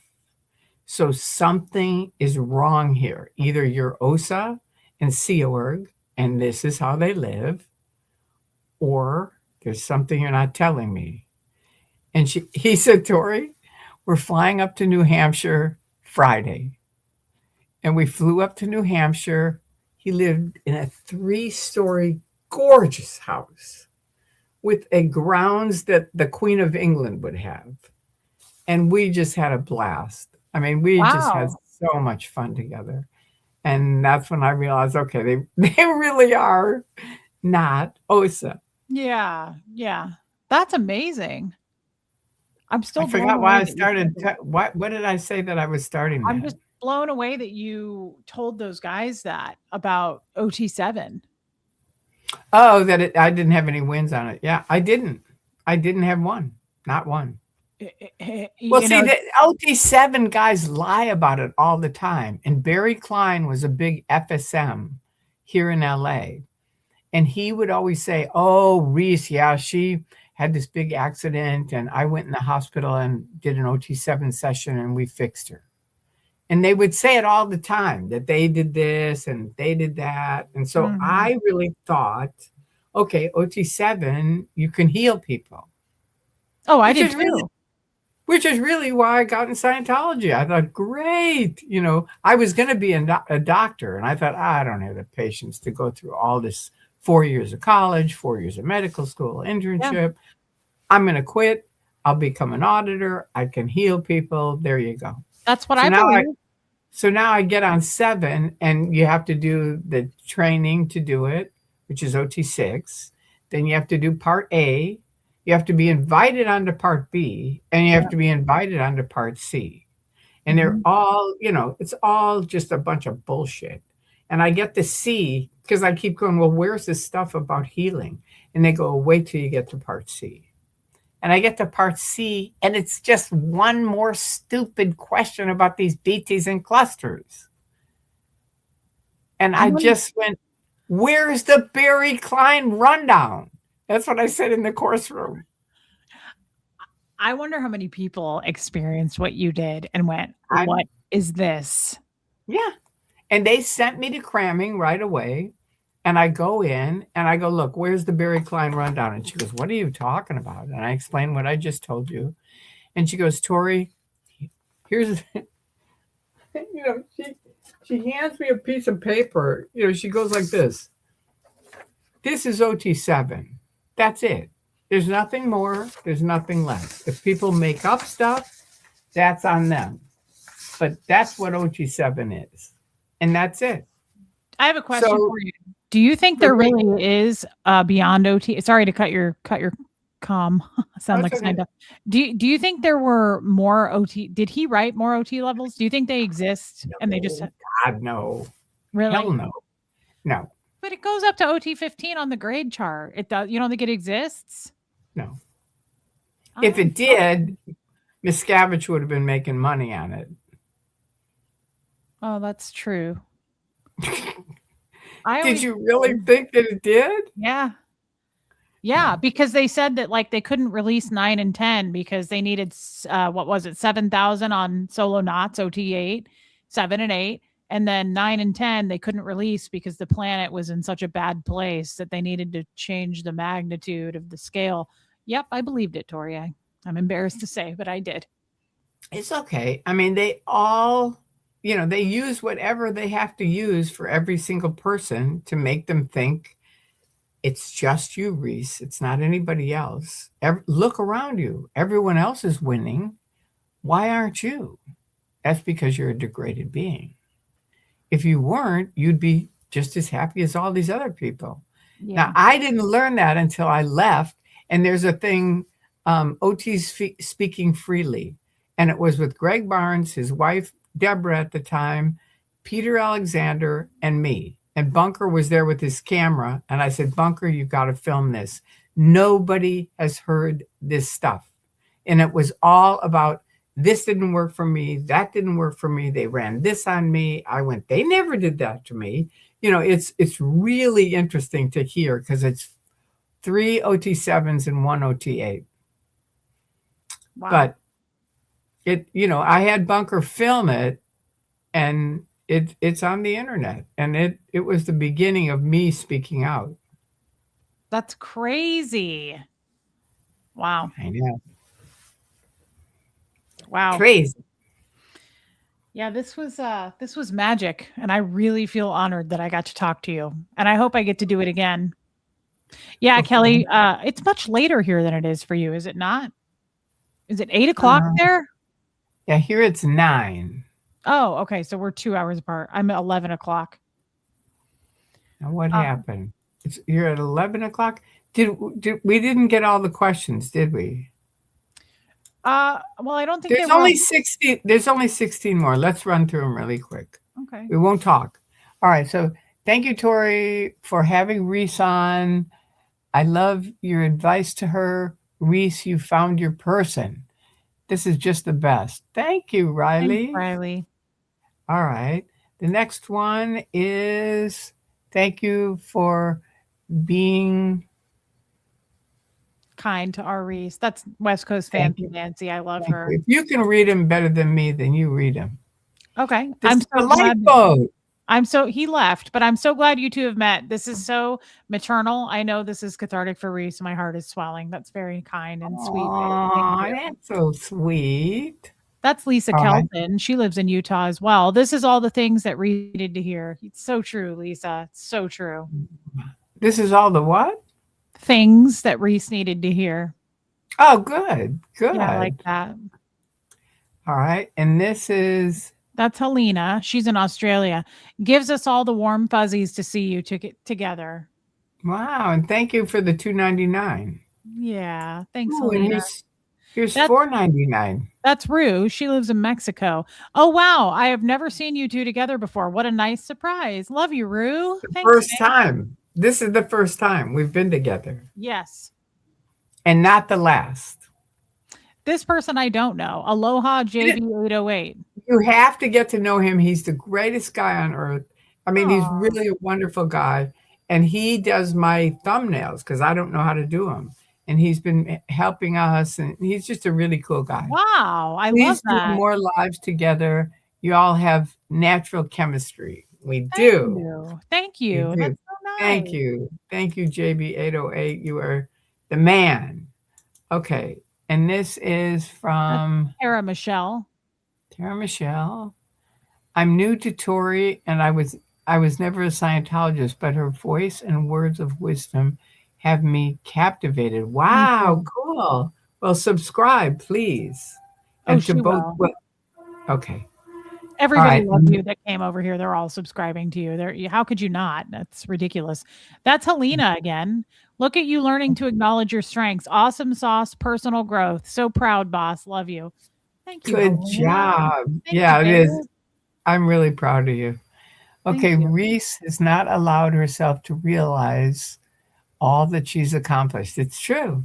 And Oh, that's what you need to work on, Reese. okay.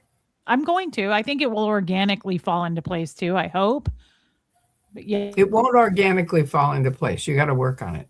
Okay. I was trying to take the easy road. Yeah, I know. The other book that I want you to read is The Four Agreements. I have that book. I just haven't read it. Okay, everyone I know says that. I either have it or I've read it. And I tell you, I keep it next to my bed. And whenever I feel shitty, I get that book out and I just open it to whatever and it handles it. It's an amazing, amazing book. And Okay. I really recommend all of you get it, The Four Agreements, and also get Blink. Okay, you let Reese ask questions. What you shared is what she needed. Okay, in the future, you can ask her more. Okay, thank you for that. Baby Thank you, steps baby steps. 22. All right. Pure magic. All right. Well, I'm glad everybody's happy with this. Gifted ToryMagoo 5 memberships, the local silver esque. All right. That's Thank Lacey. you. Yeah, she's great. Lacey Silver. That's very kind. I don't know how. There we go. Thank you. Very kind. All right. And here's $10 from Ophelia. Ophelia, right? Mhm. Wow. 15.99. I've been subscribed to both of you for a long time. Reese, I know it's hard to speak well of yourself when you've had a lot of trauma, but you are an amazing mom, and this is priceless. Good. Wow. Ophelia, thank you. Wow. I don't See? recognize your name. Thank you for being here and saying that. And this is a person I know, 49ers for Life, who is great, and he just donated $4.99. Thank you. What are your thoughts about the interview Apostate Alex had with an active Scientologist? I'll have to watch it. I Mm, haven't seen it. So that'll be my next thing that I have to do is watch Apostate Alex. I like him a lot, so I'm sure I'll like it. Cat Loves the Moon. I like that. Became a YouTube member. All right. Thank you. All that's right. really Good. nice, Kat. Thank you for Good. doing that. Thank you, Cat Loves the Moon. I love the moon too. I just wrote about that last night. I do too. I'm a Cancer, so Me I think it's too. sort of really no Well, wonder we get along. that actually makes sense. I'm July 8th. I'm June 27th. Okay, not far apart. Yeah, I'm a Not far Cancer apart. through and through. Well, I love you. I'm really happy we got together. I It's feel the been a same. wonderful, time talking to you, and you've been really great to talk to. Thank you. I feel the same. I feel inspired. I hope we can do this again. That would be my We only. will. Okay. There's no question. Okay. I don't care if 1,000 haters come on. You have to understand, I've had 1,000,000 haters for 25 years. So I'm like, hello, haters. Goodbye. That I mean, if you don't care, then I would love to do this again. And absolutely. Kelly is great. Thank you, Kelly, and thank Kelly you to is your mom. great. She is. Thank you so much, Kelly. Very much. Yes. A- Yeah. And Marcy's also one of my moderators, and she's usually great also. Now, Thank this you to is the her. Cat Loves the Moon, is a new member. All right, great. So Yeah. I think we're good, and we definitely are going to do more. I'm going to text you. Well, you already have my phone number. Yeah. So I'll text you, and that way you'll have my number. And before I hang up, don't forget to plug in your phone. Thank you. Thank you for reminding me. I Yeah. had asked her ahead of time because I often unplug everything now because they were like beeping us like mad, and it She was asked me insane. before we started. She said, "Can you remind me at the end to plug in my phone?" I said, "No problem." All right. Well, I love you and thank you, and make sure I to love love you. you. Thank you. I'm just really Uh, happy to have a new friend, Tori. Thank you. And thank you to your mods and just for having me on your channel. Thank you. Thank you for coming on. I really appreciate it. I appreciate everything about you. I think you're doing great. I really do. I mean, the fact that you went through what you've gone through, you have to be like, yay, Reese. Okay, I'm going to try. I'm really going to try. You inspired me.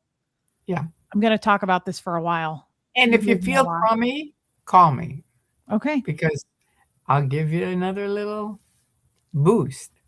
Thank And you, what was Tori. that? The Tampa? She became a member, Tampa A. Oh, thank you. Thank you. Thank Yeah, you. a Thank lot of you. support. I love that. I love it. I know. So, I know. thank you again. And I'm going to text you so you have my number. Don't forget to Okay. go plug your phone in. Thank you. All right. Thank you. See I'm you. going to hold on to it so that as soon as I hang up, I do. Because the last time it happened, I forgot till the next day, and my friend called me on my cell and said, "Is your phone unplugged?" Yeah. Okay. That was your second reminder. Don't forget. I got it. I got Okay. see, this is the old Oh, school there you go. Vintage. I like it. Okay. vintage. That's me, old school. I like it. All right. Take it or leave it. Take it or leave it. I Remember, love that's you. your new thing. Take it or leave Take it or it. leave it. It's all you can do. I love you. Yeah. Tori. I mean it. Thank you. Thank you. All right. Thank I'll you. see you soon and I'll text you even sooner.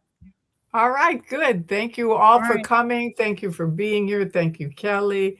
Thank you so much for being on here. I really appreciate it, Reese. I appreciate it more, but thank you. It was an honor, Tori. And I'll talk to you very soon. Okay. Okay. All Good night, right. everybody. Good night, everybody.